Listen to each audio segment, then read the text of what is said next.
वक्रतुंड महाकाय सूर्यकोटी समप्रभ निर्विघ्नं कुरु मे देव सर्वकार्येषु सर्वदा. भोलेनाथ, दत्तात्रय भगवंत, शंकराचार्य, नागा बाबा, जनार्दन स्वामी आणि आता विद्यमान स्वामी शांती. जगद्गुरु स्वामी शांतिगिरीजी महाराज, अशी ही गुरु शिष्य परंपरा चालत आलेली. आणि या ठिकाणी त्यांनी पायथ्याशी नेलं आणि त्यांना सोडलं आणि आता ते परत फिरले. आता प्रश्न पडला यांना की हा घनदाट जंगलामध्ये ह्या वेळी आता हे अपंग बाबा काय करतील, म्हणून उत्सुकतेने मागे वळून पाहतात तर काय दिसलं त्यांना की ते अपंग जनार्दन स्वामी डोंगरावर दिसले त्यांना पहिल्या टप्प्यावर, पायथ्यावरून पहिल्या टप्प्यावर. थोड्या वेळाने परत त्यांची पापणी हलवली तर अजून वर दिसले. यदा यदा हि धर्मस्य ग्लानिर्भवति भारत अभ्युत्थानम अधर्मस्य तदात्मानं सृजाम्यहम्. पहिलं महायुद्ध हे 1914ला झालं. बरोबर. आणि जनार्दन स्वामींचा अवतार तो 1914चा. अच्छा. शरीराचा सापळा आपल्याला पाहायला मिळतो. इतकं खडतर त्यांनी तपश्चर्या केली होती अवतारी असून सुद्धा.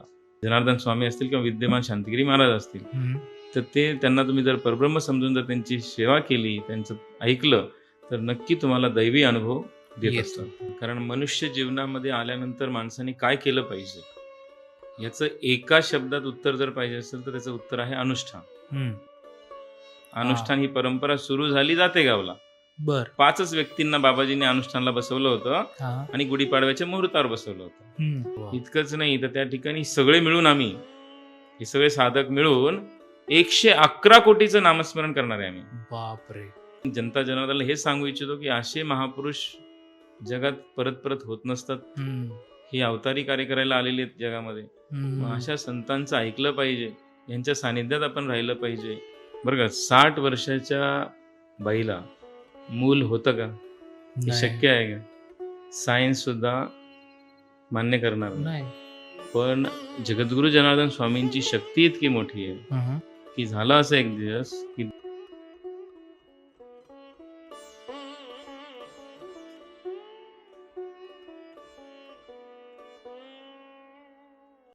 कॉस्मोस्टार मीडिया प्रेझेंट स्वीट टॉक्सच्या आजच्या पॉडकास्टमध्ये तुमच्या सगळ्यांचं मनापासून स्वागत. आपण सध्या बरेच पॉडकास्ट केलेले आहेत जे ऑकल्ट रिलेटेड होते. तर बऱ्याच दिवसांनी आज आपण एक आध्यात्मिक पॉडकास्ट करतोय आणि याच्यामध्ये बरेचसे असे टॉपिक्स आहेत की जे तुम्हाला आवडण्यासारखे, ज्याच्यामध्ये अनुष्ठान म्हणजे काय, आपण यज्ञ का केलं पाहिजे, किंवा मग आपण आहुती जी देतो यज्ञामध्ये ही कशासाठी देतो, असे बरेचसे टॉपिक्स आहेत जे आज आपण कव्हर करणार आहोत. आणि ह्याच्यासाठी आज आपल्यासोबत आलेले आहेत ब्रह्मचारी रामानंदजी महाराज. तुमचं खूप खूप स्वागत, नमस्कार आमच्या पॉडकास्टवर. आणि जे तुम्हाला आज पहिल्यांदा पाहतायत पॉडकास्टद्वारे तर त्यांच्यासाठी थोडीशी तुमची ओळख करून द्या.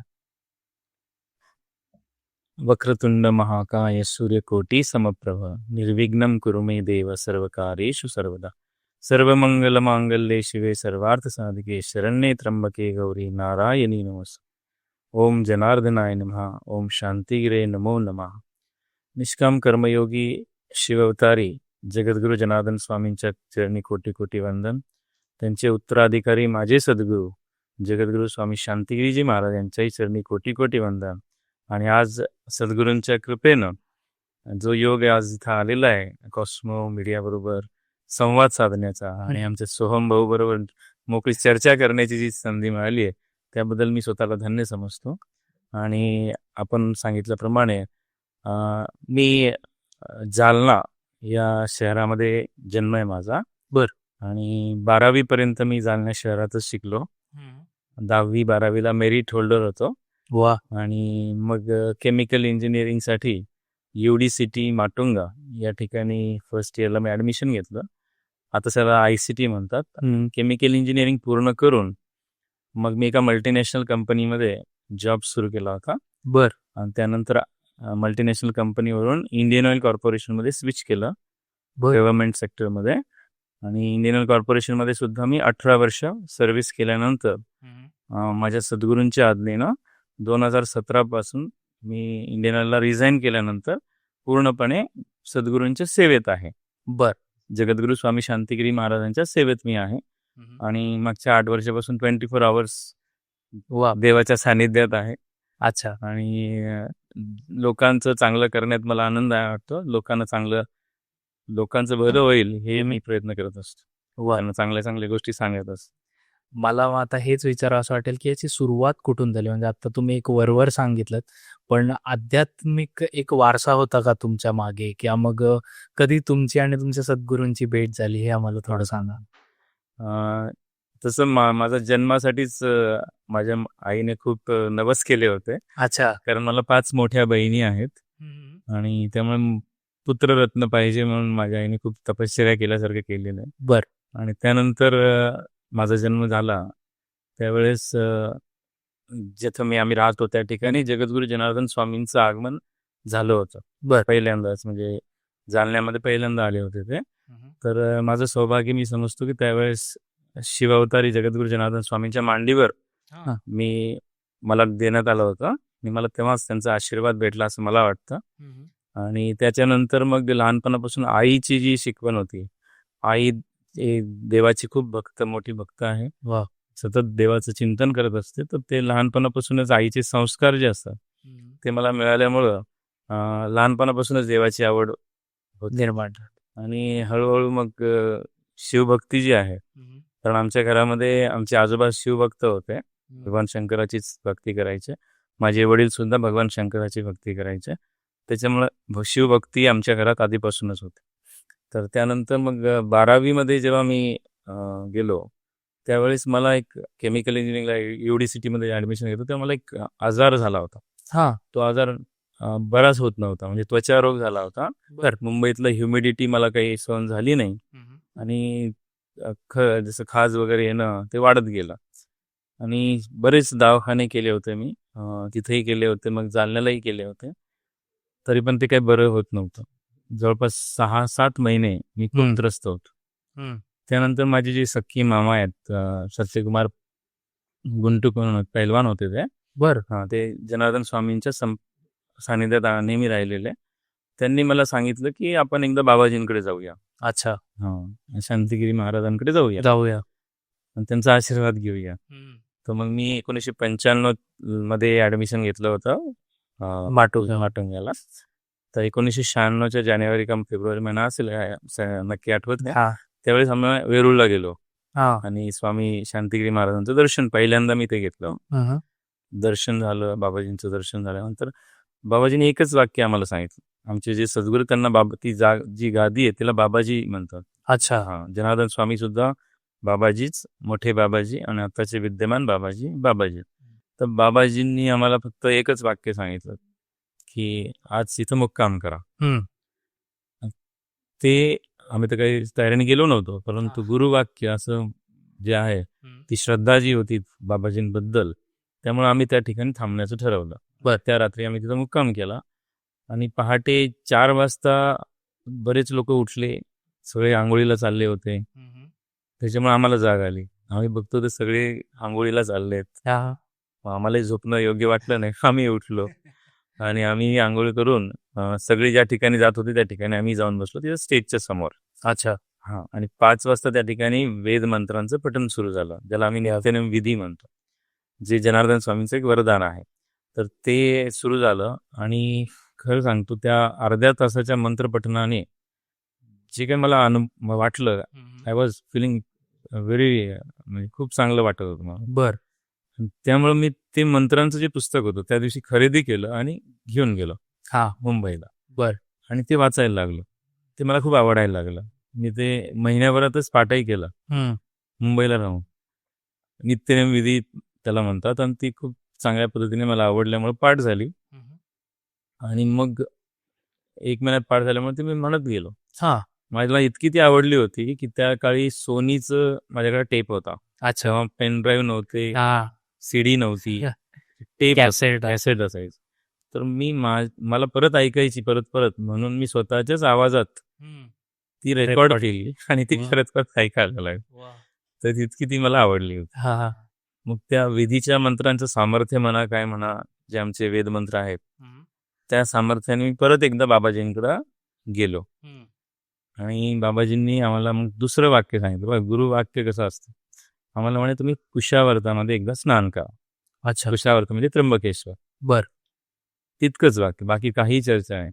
गुरुवाक्य सांभाळून आम्ही मग श्रावण महिन्यामध्ये कुशावर्ताला स्नान करायचं ठरवलं. बर. आम्ही गेलो तिकडे त्र्यंबकेश्वरला. 1996ची गोष्ट आहे. आणि त्या ठिकाणी मग कुशावतामध्ये स्नान केल्यानंतर त्र्यंबकेश्वर मंदिराचं दर्शन घेतलं आणि आम्हाला तिथं कळालं की बाबाजी सुद्धा त्र्यंबकेश्वरला आहेत. अच्छा. मग तर अजूनही आनंद झाला. मग आता दर्शनाला जावं म्हणून मग आम्ही त्र्यंबकेश्वर आश्रमात गेलो. बर. तिथं असलेल्या आश्रमामध्ये. तर तिथं बरेच होते आणि योगायोगाने माझे जे मामा ज्यांनी मला बाबाजींची भेट केली आहे ते पण तिथं होते. अच्छा. मग त्यांना आम्ही निरोप दिला की मी आलेलो आहे, बाबाजींचं दर्शन घ्यायचं.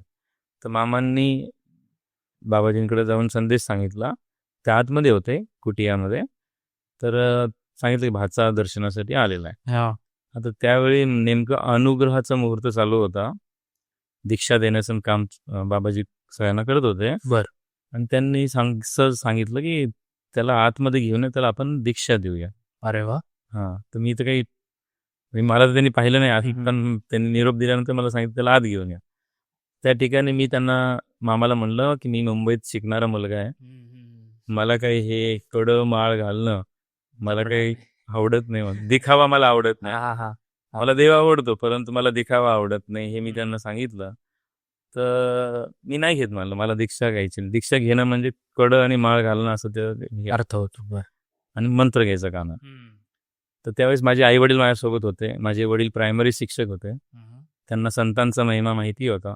मग त्यांनी सांगितलं, बेटा तुला कडं माळ घालायचं तर घालू नको, दिखावा करायचं नाही तर काही हरकत नाही, पण जो मंत्र बाबाजी देत आहेत तो कानात देणार आहे आणि तो तुझ्या आतमध्ये राहणार आहे, ते कोणाला दाखवण्याची गोष्ट नाही, तो फक्त मंत्र घे. असं म्हटल्यानंतर वडिलांचं ऐकावं म्हणून मग मी तयार झालो. अच्छा. आणि मला मग आतमध्ये नेण्यात आलं. वा. आणि माझ्या सद्गुरूंनी माझ्या कानात मंत्र दिला आणि समजावूनही सांगितलं कसं जपायचं.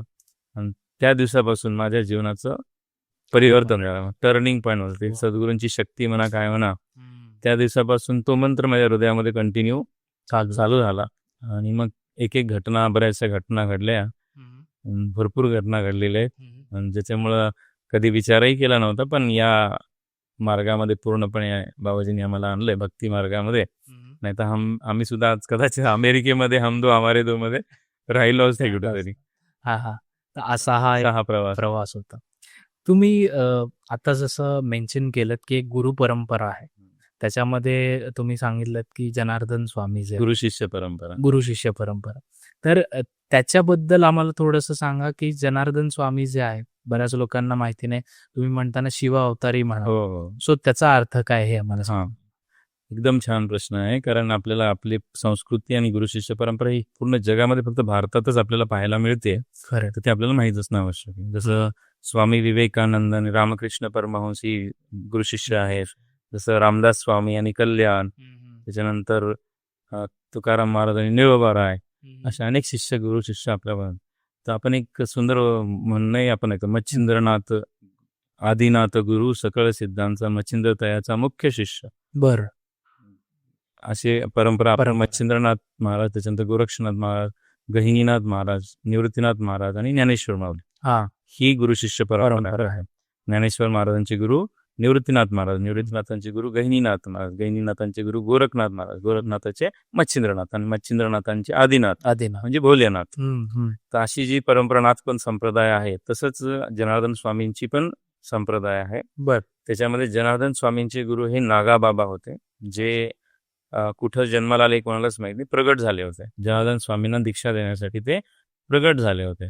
आणि नागाबाबांचे जे गुरु ते दत्त भगवंत, हा शंकराचार्य, आणि शंकराचार्यांचे गुरु दत्त भगवंत, दत्त भगवंताचे गुरु आदिनाथ. म्हणजे सुरुवात भोलेनाथापासूनच आहे. भोलेनाथच सर्वांचे गुरु आहेत. सगळ्यांचे गुरु भोलेनाथ आहेत, आदिनाथ. मग अशा प्रकारे भोलेनाथ, दत्तात्रय भगवंत, शंकराचार्य, नागाबाबा, जनार्दन स्वामी आणि आता विद्यमान स्वामी जगद्गुरु स्वामी शांतिगिरीजी महाराज, अशी ही गुरु शिष्य परंपरा चालत आलेली. आणि हे खूप सिद्ध गादी परंपरा आहे. याच्यामध्ये बालब्रह्मचारी सगळ्यात पहिलं, म्हणजे जो गादीचे नियम आहेत ते खूप कठोर आहेत. म्हणजे जो गादीवर बसतो तो बालब्रह्मचारी असला पाहिजे, पहिला मुद्दा. दुसरा, त्याला अखंड फलाहारी राहावं लागतं. म्हणजे आयुष्यभर उपवासच धरायचे, आयुष्यभर, बरं का. म्हणजे आता जे माझे सद्गुरू आहेत विद्यमान बाबाजी, त्यांचा जवळ 46 वर्ष झाले आहेत त्यांनी भाजी भाकर डाळ भात खाल्लेली नाही. बर उपवासाचंच ते अन्न. फळं फलाहार करतो आणि ते सुद्धा कोणासमोरही न घेणं. हा बरं का, ही फार मोठी गोष्ट आहे की कोणासमोरही आज सुद्धा कोणी पाहिलेलं नाही. 46 वर्षामध्ये पाणी पिताना सुद्धा त्यांना कोणी पाहिलेलं नाही. जेही त्यांना पाणी प्यायचं असेल किंवा फराळ करायचं असेल तर ते कुटियामध्ये हा आतमध्ये ठेवलं जातं. पुजारी सुद्धा बाहेर येतो. अच्छा त्यानंतर ते ग्रहण करतात. कोणाची दृष्टी पडलेली असेल तरी ते स्वीकारत नाहीत. इतके कठोर नियम त्यांच्या जीवनामध्ये असतात. असतं. माता भगिनींना स्पर्श नाही, हाही नियम आहे. पैशांना स्पर्श नाही, अरे हा नियम आहे. दररोज ब्रह्ममुहूर्तावर उठणं, थंडी असो ऊन असो पाऊस काही असलं तरी 4 वाजता तुम्हाला उठणंच आहे, थंड पाण्याने आंघोळ करणंच आहे आणि 5 वाजता ते वेदमंत्र म्हणायला हजरच नाही. तसे खूप कडतर नियम त्या गादी परंपरेचे आहेत. तर त्यामध्ये ही संत परंपरा आलेली आहे. तर विद्यमान बाबाजी जे जगद्गुरू स्वामी शांतिगिरीजी महाराज आहेत, यांच्या जीवनात आपल्याला सगळे नियम पाहायला मिळतात. मला तर इतका आनंद वाटतो की जेव्हा आम्ही रामदेव बाबांना भेटायला गेलो, आमचे गुरु आणि आम्ही भेटायला गेलो होतो हरिद्वारला. तर जेव्हा तशी चर्चा चालू होती तर बाबाजींना ते ऑफर करत होते पाणी, ड्रायफ्रूट वगैरे. तर आम्ही सांगितलं बाबाजी तर काही कोणाही काही घेतच नाही आहे. तर ते इतके कडक नियम कसं काय? मी म्हणलं याच्यापेक्षा भरपूर नियम आहेत. बर तर त्यांनी कुतूहलाने मला मी विचारलं काय काय नियम आहेत. मी ते सगळे सांगितले. तर त्यांनी माझ्याकडून ती यादी ईमेलनी मागवली. बरं का, 57 नियम्स जे शांतिगिरी महाराजांच्या जीवनात आहे ते मी त्यांना लिहून पाठवले. आणि ते त्यांचे जे संन्यासी वृंद आहेत, जे तिकडे जवळपास 90 संन्यासी त्या ठिकाणी होते, त्या संन्याशांना त्यांनी दाखवलं की इतके कडक नियम एक योगी महापुरुष करत आहे या कलियुगामध्ये. तर ते एक आदर्श आपल्या डोळ्यासमोर आहे. म्हणून विद्यमान बाबाजींसारखे नियम पाळणारे संत मी तरी अजून कोणी पाहिलेले नाही. अशी ही गादी परंपरा आणि त्याचा मी एक शिष्य आहे. या संप्रदायामध्ये मी आहे. मला आनंद वाटतो की मी एका सिद्ध योगी महापुरुषाचा शिष्य आहे. वा अशी गुरु शिष्य परंपरा. मगाशी आपण ऑफ द कॅमेरा बोलत असताना तुम्ही सांगितलं होतं की जनार्दन स्वामींनी खूप तपश्चर्या केली होती. सो त्याबद्दल आम्हाला थोडं सांगा. होय, जसं यदा यदा हि धर्मस्य ग्लानिर्भवति भारत अभ्युत्थानम अधर्मस्य तदात्मानं सृजाम्यम, हे जे भगवान श्रीकृष्णाचं वाक्य आहे की जेव्हा जेव्हा अधर्म वाढेल तेव्हा तेव्हा मी येईन. तर त्यानुसार आपण पाहिलं तर पहिलं महायुद्ध हे 1914ला झालं. बरोबर. आणि जनार्दन स्वामींचा अवतार तो 1914चा. अच्छा. 24 सप्टेंबर 1914 हा त्यांचा जन्मदिवस. नवरात्रीचा 5वा दिवस. दलित पंचमीच्या मुहूर्तावर ते मराठवाड्यामध्ये वैजापूर तालुक्यामध्ये दहेगाव ह्या जन्मभूमीमध्ये त्यांचा अवतार झाला. आणि पाटील कुळात जन्माला आले ते. त्यांचे वडील अप्पासाहेब उगले पाटील होते. आणि बालपणापासूनच त्यांनी लीला दाखवल्या. असं 15 दिवसाचे असतानाच भगवान शंकराच्या फोटोकडे हसत हात वर करत जसं काही त्यांना खूप अटॅचमेंट आहे हे दाखवत आहेत 15 दिवसाचे असताना. जी कुंडली जेव्हा ब्राह्मणांनी पाहिली तर ते आश्चर्यचकित झाले होते की हा बाळ काही साधारण नाही आहे. त्यांनी ब्राह्मणांनी सांगून टाकलं की हा बाळ जिथं जाईल तिथं जनतेचा उद्धार करेल. असे त्यांनी. मग त्या ब्राह्मणाच्या सांगण्यावरून त्यांचं जन्मनाव नारायण होतं, पण मग त्यांचं नाव जनार्दन करण्यात आलं. बघा, जिथं जाईल तिथं जनतेचं कल्याण करेल म्हणून नारायण नाव बदलून जनार्दन ठेवण्यात आलं. असं नामकरण तयार झालं. 5 वर्षाचं असतानाच बाबाजींनी म्हणजे मोठ्या जनार्दन स्वामींनी शिवना नदी त्यांच्या गावात होती. टापरगाव माहेर त्यांच्या मामांचं गाव. त्या शिवना नदीच्या तीरावर वाळू होती. 5 वर्षाच्या वयामध्ये त्यांनी शिवलिंग बनवलं स्वतःच्या इच्छेने. आणि जवळच असलेल्या झाडाचे पानं तोडून त्याच्यावर वाहिली. आणि ती पानं घेऊन घरी जाऊन आईला दाखवली की मी हे केलंय. आता ती पानं होती बेलाची. अच्छा. आता 5 वर्षाच्या बालकाला कोणी सांगितलं हे सगळं? खरं कोणीच शिकवलं नव्हतं. तिथे इनबिल्ट त्याला म्हणतो आपण पूर्वजन्मीची संस्कार. तर तसे लहानपणीच त्यांची जी ओढ होती भगवान शंकराकडे ते लहानपणापासूनच दिसली होती. त्याच्याही पलीकडे म्हणजे बाबाजी फक्त 3री पर्यंत शाळेत गेले होते त्या काळामध्ये. पण त्यांनी सर्व ग्रंथ वाचले. 12 वर्षाच्या वयापर्यंतच अनेक ग्रंथ त्यांनी वाचून काढले. इतकी ग्रंथांची त्यांना आवड होती. त्यांचा सगळ्यात आवडता ग्रंथ एकनाथी भागवत. आणि त्या ग्रंथाचा त्यांनी भरपूर अभ्यास केला होता. आणि गावामध्ये दररोज पहाटे 4 वाजता उठणं. बरं का, 5 वर्षाच्या मुलाला पहाटे 4 वाजता उठणं, थंड पाण्याने अंघोळ करणं आणि गावातल्या सगळ्या मारुती मंदिरात जाऊन मारुतीला पाणी वाहणं, अरे वा, ही साधारण गोष्ट तर अर्थ नाही आहे बरं का. आणि त्यामुळे ती लहानपणी सगळी जी ईश्वर भक्ती जी म्हणतो ती त्यांना लहानपणापासूनच होती. जेव्हा त्यांच्या मातोश्रींचं निधन झालं, मातोश्री म्हाळसा माका, त्यावेळेस त्यांच्या जटा आणि दाढी काढण्याचा प्रयत्न केला गेला. हा, बरं का. तर त्यांनी सांगितलं माझ्या दाढी जटा काढू नका, पण घरच्यांनी ऐकलं नाही. तर न्हाव्याने जेव्हा वस्त्राला त्यांच्या अंगाला टच करण्याचा प्रयत्न केला तर काय चमत्कार झाला, तो वस्त्र उलटा होत राहिला. बर, कितीदा तरी प्रयत्न केले हा हा, तरी त्यांच्या त्वचेला वस्त्र टच करू शकला नाही. बापरे, त्यांनी तर काही विरोध केला नाही, परंतु त्या सज्जन नावाच्या न्हाव्याला चमत्कार तिथं दिसला. दिसला. असे अजूनही काही चमत्कार आहेत. जसे लहानपणापासूनच त्यांनी जे लीला सांगतोय ते त्यांनी दाखवल्या होत्या. तर त्याच्यानंतर देखील सिद्ध महापुरुष असताना देखील त्यांनी तपश्चर्या केली. मातोश्रींचं निधन झाल्यानंतर ते अंदरसूलला गेले. अंदरसूल तालुका येवला. बर, त्या ठिकाणी नागेश्वर महादेव मंदिर आहे, त्या ठिकाणी विठ्ठल रुक्मिणीचं मंदिर आहे आणि त्याच्या खाली एक गुफा पण आहे. हा, आजही तुम्ही जाऊन पाहू शकता. बर, तिथं एकच व्यक्ती बसू शकतो इतकी जागा आहे. आणि त्या ठिकाणी 1948 ते 1964 असं 16 वर्ष खडतर अशी तपश्चर्या जगद्गुरु जनार्दन स्वामींनी केली. त्याच्यामध्ये त्यांचे दोन्ही पाय अधू झाले. बापरे, बरं का. तपश्चर्येमध्ये पूर्ण एक पाय तर गेलाच होता आणि काठी धरून ते चालायचे. इतकी खडतर तपश्चर्या त्यांची झाली होती. आणि 18 तास, दररोज 18 तास सिद्धासनामध्ये बसून एकाग्रतेने तपश्चर्येमध्ये लीन झाले होते. आणि रोज फक्त एक वाटीभर दूध आणि एक लवंग हेच त्यांचा आहार होता. 16 वर्ष. बापरे, त्यांचे ओरिजिनल फोटो सुद्धा आज आहेत. तपश्चर्येचे ब्लॅक अँड व्हाईट फोटो जर पाहिले तर संपूर्ण शरीराचा सापळा आपल्याला पाहायला मिळतो. इतकं खडतर त्यांनी तपश्चर्या केली होती, अवतारी असून सुद्धा. बर, तपश्चर्येच्या आधीच त्यांनी ही लीला दाखवली होती की त्यांना जायचं होतं वारीला, पंढरपूरच्या. बरं का. पंढरपूरच्या वारीला जायचं होतं. ती ज्या ठिकाणी शेतात काम करत होते त्यांचे जे मालक होते करंजगावचे माणिक शेठ, ते माणिक शेठनी त्यांना परवानगी दिली नाही जाण्याची. पण माणिक शेठ स्वतः गेले होते पंढरपूरला. अच्छा, तर त्यांना काय चमत्कार दिसलं त्या ठिकाणी, साक्षात्कार म्हणा, त्याला चमत्कार नाही म्हणता येणार, पण त्यांनी काय पाहिलं की त्यांना परवानगी तर दिली नाही, पण तिथं पंढरपूरला जनार्दन स्वामी होते. बर, बापरे, शेतातही होते आणि तिकही होते. एकाच वेळी 2 ठिकाणी राहण्याचा जो साक्षात्कार त्यांना झाला. त्या गर्दीमध्ये त्यांना ते काही बोलू शकले नाही. पण घरी आल्यानंतर पत्नीला जेव्हा त्यांनी विचारलं की मी तर याला जायला सांगितलं नव्हतं, हा कस काय तिथं आला, तर पत्नीने सांगितलं 24 तास तो डोळ्यासमोर आहे, शेतामध्ये राबतोय, तिथं कस काय येईल. मग तेव्हा त्यांचे डोळे उघडले आणि मग त्या दिवशी माणिक शेठनी त्यांचे पाय धरले आणि त्यांना पहिल्यांदा बाबाजी या नावाने संबोधले. आणि माणिक शेठच्या मुखातून बाबाजी हे शब्द निघाले आणि त्या दिवसापासून मग जनार्दन स्वामींना बाबाजी म्हणायला लागले. पण मग बाबाजी अवतारी होते, त्या एका मिनिटात त्यांनी ती जागा सोडून दिली. अच्छा, निघून गेले तिथून, म्हणजे ते परत राहिले नाही करंजगावला. आणि बक्षीस म्हणून त्यांनी आग्रहास्तव माणिक शेठनी त्यांना 12 एकर जमीन दान केली. ते तर घेत नव्हते, पण 12 एकर जमीन दान केली.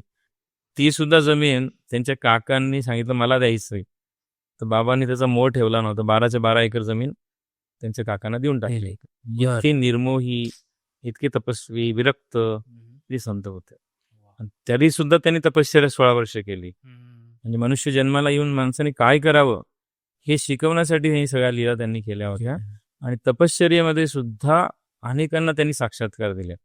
म्हणजे एक दिवस त्यांचे काकाच त्यांना तिथं अंदरसूलला जबरदस्ती घ्यायला आले होते की आता यांना घेऊन जायचं घरी. चला, तर मग बाबाजी तर त्याच्यात नव्हतेच, प्रपंचात त्यांचा इच्छाच नव्हती. बाबाजींची 12व्या वर्षी लग्नही ठरलं होतं. बर, जनार्दन स्वामींचं लग्न ठरलं.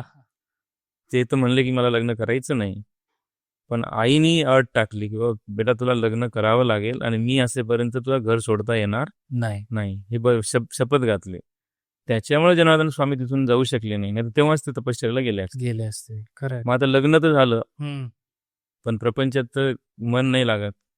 म्हणून त्या पार्वती नावाची मुलगी होती. त्या पत्नीचंही नाव काय होतं? पार्वती. पार्वती. वा. आणि त्या मुलीचं लग्न झालं तरी सुद्धा ते त्याला पत्नी म्हणून, म्हणजे त्यांनी कधी त्याला पत्नीच्या दृष्टीने पाहिलं नाही.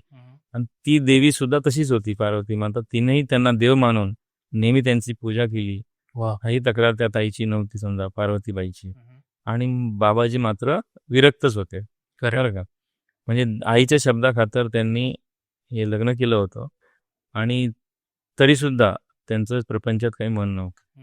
हे सगळं पाहून सुद्धा त्यांचे काका त्यांना घ्यायला आले होते. हा. मग त्या ठिकाणी काय घडलं, बराच वेळ गुफेतून बाहेर आले नाही, म्हणे पाहायला गेले. हा.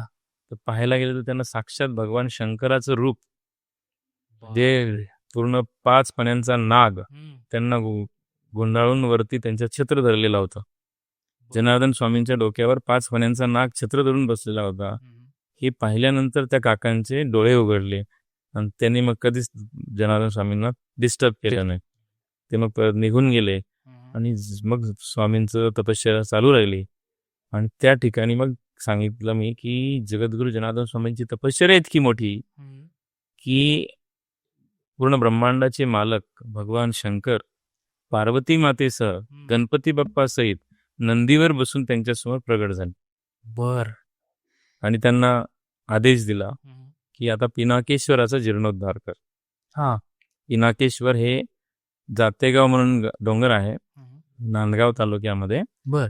ज्या ठिकाणी भगवान श्रीराम आणि लक्ष्मण ज्या ठिकाणी आले होते, त्यांच्या हातून पण तिथे एक महादेव स्थापन झालेला आहे. बर. तर अशी जी जागा आहे त्याला पिनाकेश्वर म्हणतात. पिनाक म्हणजे धनुष्य. हा. पिनाक नावाचं धनुष्य, भगवान शंकराचं धनुष्य, बरोबर. जे त्या ठिकाणी श्रीरामांना दिलं गेलं त्या डोंगरावर, त्या धनुष्याने रावणाचा वध झाला असं सांगतात. अच्छा. पिनाक नावाचं धनुष्य जे श्रीरामांना भगवान शंकराने दिलं, ती जागा म्हणजे जातेगाव. हा. आणि त्या धनुष्याने रावणाचा वध झाला असं जे ठिकाण होतं त्याचा जीर्णोद्धार कर अशी आज्ञा भगवान शंकराने जनार्दन स्वामींना दिली. मग जनार्दन स्वामींनी त्यानंतर जातेगावला येण्याचं ठरवलं. काठी टेकतच त्यांचे पाय जादू झाले होते, तरी सुद्धा त्यांनी ती आज्ञा पाळली आणि तिथून निघाले आणि जातेगावला आले. जातेगावला तशी भरपूर लीला आहेत, परंतु मग तुम्ही शॉर्टमध्ये आपण सांगू की तिथं कोणीच जात नव्हतं त्यावेळेस. त्या डोंगरावर तिथं घनदाट जंगल होतं, वन्य पशु होते, कोणाचीच हिंमत त्या ठिकाणी जाण्याची नसायची. तिथं कोणी गेला आणि रात्री थांबला तर तो मारायचा, म्हणजे कोणीच त्या ठिकाणी जिवंत राहायचं नाही. अशा ठिकाणी जनार्दन स्वामी म्हणत होते की मला आता त्या ठिकाणी घेऊन चला, कारण त्यांना भगवंताचा आदेश झाला. बरोबर. तर लोक मानायला तयार नाही. जातेगावमधले लोक ते हसायला लागले, हा बाबा अपंग आहे, पांगळा आहे आणि काय म्हणतोय त्या डोंगरावर जायचं, मंदिर बांधायचं. तर लोकांना आश्चर्य वाटलं. 3 दिवस बाबाजी निराहारी राहिले, काही खाल्लं नाही. लोकांनी तेव्हा मग त्यांच्या तळमळीचं जाण ठेवून मग म्हणे ठीक आहे, तुम्हाला जर तिथं जायचंच असेल तर आम्ही तुम्हाला त्याच्या पायथ्याशी सोडून देऊ. अच्छा. तुम्हाला काय करायचं तुम्ही ना तर बघा. मग बैलगाडी होती, बैलगाडीमध्ये एक 5 जण बाबाजींना बसवलं. जगन बाबा कासारम होते, ते असे बरेचसे नाव आहेत. तर त्या ठिकाणी त्यांनी पायथ्याशी नेलं आणि त्यांना सोडलं आणि आता ते परत फिरले. आता प्रश्न पडला यांना की हा घनदाट जंगलामध्ये ह्या वेळी आता हे अपंग बाबा काय करतील, म्हणून उत्सुकतेने मागे वळून पाहतात तर काय दिसलं त्यांना की ते अपंग जनार्दन स्वामी डोंगरावर दिसले त्यांना पहिल्या टप्प्यावर, पायथ्यावरून पहिल्या टप्प्यावर. थोड्या वेळाने परत त्यांची पापणी हलवली तर अजून वर दिसले. हा साक्षात्कार जेव्हा झाला की जनार्दन स्वामी आपोआपच वर डोंगरावर चढलेले आहेत, तर ती चर्चा सुरू झाली गावामध्ये. जातेगावमध्ये अनेक लोकांना चर्चा झाली की कोणीतरी असा बाबा आलेला आहे जो असं असं झालेलं आहे, आपण पाहिलं पाहिजे, कारण कोण आहे ते हे बघायला पाहिजे. बरोबर. मग सगळ्यांनी हत्यारं घेतली, कारण तिथं सहज जाणं सोपं नाहीये. मग पूर्ण गाव एकत्रित झालं, अनेक लोक एकत्रित झाले, अनेक हत्यारं घेतली आणि मग त्या डोंगरावर दिवसा चढण्याचा प्रयत्न केला. बाबाजी तर आधीच गेले, पोहोचले वरती. आता लोकांना वाटलं की रात्रभर राहिले ते आहेत का जिवंत हे पाहण्यासाठी लोक गेले वर. बरं का. वर गेल्यावर सुद्धा त्यांना काय साक्षात्कार झाला की गेल्या गेल्या त्यांनी पाहिलं की अपंग जनार्दन स्वामी त्या मंदिराला प्रदक्षिणा करतायत. पण कसं अधांतरी बर शरीर जमिनीला टेकलेलं नाही. बर तर हे जे डोळ्यांनी पाहिल्यानंतर लोकांना त्यांच्या शक्तीचा अनुभव येऊ लागला. बरोबर. त्यानंतर तिथं वरती गेल्यानंतर त्या काहीच नाही, खायला नाही, काही नाही. हो. त्यांना भूक लागली, गावकऱ्यांना, जातेगावच्या लोकांना. मग बाबाजींना त्यांनी सांगितलं, आम्हाला आता काय करायचं. तर बाबाजींनी पिशवीतून 4च खारका काढून ठेवल्या. हा होते लोक शेकडो. हा 4 खारका कशा खायच्या? बरोबर. लोकांना तो प्रश्न पडला. तर बाबाजींनी आज्ञा केली, तुम्ही सुरू तर करा. मग व्यक्तीनं खारीक उचलली हा की तिथं दुसरी खारीक तयार राहायची. अच्छा. संपूर्ण शेकडो लोक खारका खाऊ खाऊ थकले, पण 4 खारका जशाच्या तशा होत्या. वा. असे दिव्य साक्षात्कार अनेक आहेत. म्हणजे भरपूर साक्षात्कार त्या ठिकाणी जनार्दन स्वामींनी लोकांना दाखवले. बरं, त्यांनी हे सुद्धा दाखवलं की मीच हे मंदिर मागच्या जन्मात बांधलेलं आहे. हा ह्याची त्यांनी प्रचिती त्यांना दिली बरं का. बर त्यांना सांगितलं की मला हे मंदिर बांधायचा आदेश देवाचा आहे. तर लोक मानायला तयार नव्हते. मग बाबाजींनी सांगितलं, मी जिथं सांगेन त्या ठिकाणी तुम्ही खोदकाम करा. मी मागच्या जन्मात इथं बांधकामाचं साहित्य ठेवलेलं आहे, हा ते तुम्हाला सापडेल. बघा काय दिव्य शक्ती होती. बरोबर. मग लोकांनी सांगितल्याप्रमाणे खोदकाम केलं, तर बरोबर त्या ठिकाणी ओळंबा, थापी, जे काही बांधकामाचं साहित्य असतं ते सगळं सापडलं. ते आजही आहे आपल्याकडे बरं का. हा त्या साहित्य आजही आपण जपून ठेवलेलं आहे. बर तर हे साधी गोष्ट नव्हती. अशी खूप चमत्कार, साक्षात्कार, ज्याला जे म्हणायचं ते आम्ही तर साक्षात्कार म्हणतो. हो. पण असे साक्षात्कार अनेकांना दिल्यामुळं मग लोकांची तिथं रेलचेल झाली, वाढली. बहुतांशी बरेच लोक त्या ठिकाणी येऊ लागले, दर्शनाला आले. आलेल्या लोकांना अनुभव येऊ लागले. बाबाजींकडे गेल्यानंतर आपल्या अडचणी दूर होऊ लागल्या, बरोबर. आपले प्रॉब्लेम सॉल्व्ह होऊ लागले. केवळ दर्शनाने अनुभव येऊ लागले, त्यांच्या प्रसादाने अनुभव येऊ लागले. असे अनेक चर्चा मग पंचक्रोशीमध्ये चालू झाल्या. हा ती जे जातेगाव गाव आहे ना, ते 3 जिल्ह्यांचं सेंटर आहे अच्छा. बरं का. नाशिक, संभाजीनगर आणि जळगाव, ओके. तिन्हीचं तो मध्ये आहे, सेंटर पॉइंट आहे. तर त्या ठिकाणी त्या तिन्ही जिल्ह्यातल्या लोकांची आता वर्दळ सुरू झाली. मग त्या ठिकाणी तर असे दिव्य अनुभव आहेत. आता तुम्हाला वेळ असेल तर मी सांगेन नाही. की बरं का, 60 वर्षाच्या बाईला मूल होतं का? हे शक्य आहे का? सायन्स सुद्धा मान्य करणार नाही. पण जगद्गुरु जनार्दन स्वामींची शक्ती इतकी मोठी आहे की झाला असं एक दिवस की डोंगरावर सासूबाई सुनेला घेऊन गेली. हा सूनबाईला मूल होत नाही म्हणून. सूनबाईला बरेच वर्ष झाले, लग्न झालं पण मूल नाही. साहजिक आहे. हा सासूबाईंना श्रद्धा होती जनार्दन स्वामींवर. मग त्यांचा प्रसाद घ्यावा, आशीर्वाद घ्यावा म्हणून सूनबाईला नेलं. बरोबर. सूनबाई होती एज्युकेटेड, तिला या गोष्टीवर विश्वास नव्हता. मग सासूबाई तिथं वरती गेल्यानंतर पदर पसरून तिनं दुरून बाबाजींचं दर्शन घेतलं आणि प्रार्थना केली की बाबाजी, सूनबाईला संतती व्हावी. तर बाबाजींकडे नागाबाबांनी दिलेलं एक वरदान आहे, ते म्हणजे भस्म. हा असं विभूती ज्याला म्हणतात. बरोबर. तर त्या विभूतीचे खूप लोकांना अनुभव येतात. तर त्या बाईने विभूती सासूबाईंनी बाबाजींकडे पाठवली. बाबाजींनी ती हात लावून मंत्रून दिली. मंत्रांचं सामर्थ्य असतं ते. तर ते भस्म घेतलं त्या सासूबाईंनी आणि घरी गेली. घरी गेल्यावर सुनबाईला सांगितलं हा की बेटा, तू हे बाबांचं भस्म प्रसाद खा, तुला नक्की संतती होईल. तर त्या सुनबाईने काय करावं, तिनं ते भस्म हातात दिलेलं फेकून दिलं खाली. ते म्हणे, असं भस्माने काय मुलं होतात का म्हणे. आता सासूबाईला मात्र माहिती होतं बाबाजींच्या भस्माचा काय प्रताप आहे, श्रद्धा होती. तर मग ती जमिनीवर खाली पडलेलं भस्म पाहावं, तिला पाहायला जरा बरं वाटलं. बरं नाही वाटलं. मग 60 वर्षाच्या सासूबाईनं ते भस्म खाली पडलेलं खाल्लं. तर त्या वयामध्ये त्या सासूबाईला दिवस गेले. बापरे. आणि तिचा मुलगा हा हा आज मला वाटतं 45-50 वर्षाचा असेल, तो आजही वैजापूर तालुक्यात तुम्ही पाहू शकता. बर बरं का? तेव्हा आहे झालं. तेव्हाच. तर असे दिव्य साक्षात्कार बाबाजीने दिलेले आहेत, खूप आहेत. म्हणजे हा हा सांगायला कितीतरी वेळ लागेल बरं का. तर असे दिव्य जगद्गुरु जनार्दन स्वामींच्या लीला खूप लोकांच्या अनुभवाचे आहेत. आजही ते नसताना सुद्धा लोकांना त्यांची प्रचिती येते. येते. विद्यमान बाबाजी जे त्यांचे उत्तराधिकारी आहे, जे त्यांच्या गादीवर बसलेले आहे, त्यांच्याही माध्यमातून असं घटना घडलेली. आता तुम्ही पाहू शकता नाशिकमध्ये सिडकोमध्ये, बर. बघा सिडकोमध्ये लोखंडे ताई म्हणून आहेत. हम्म. त्यांना लग्न होऊन 40 वर्षापेक्षा जास्त झाले. हा. 40 बरं का, तरी सुद्धा मूल बाळ नव्हतं. हम्म.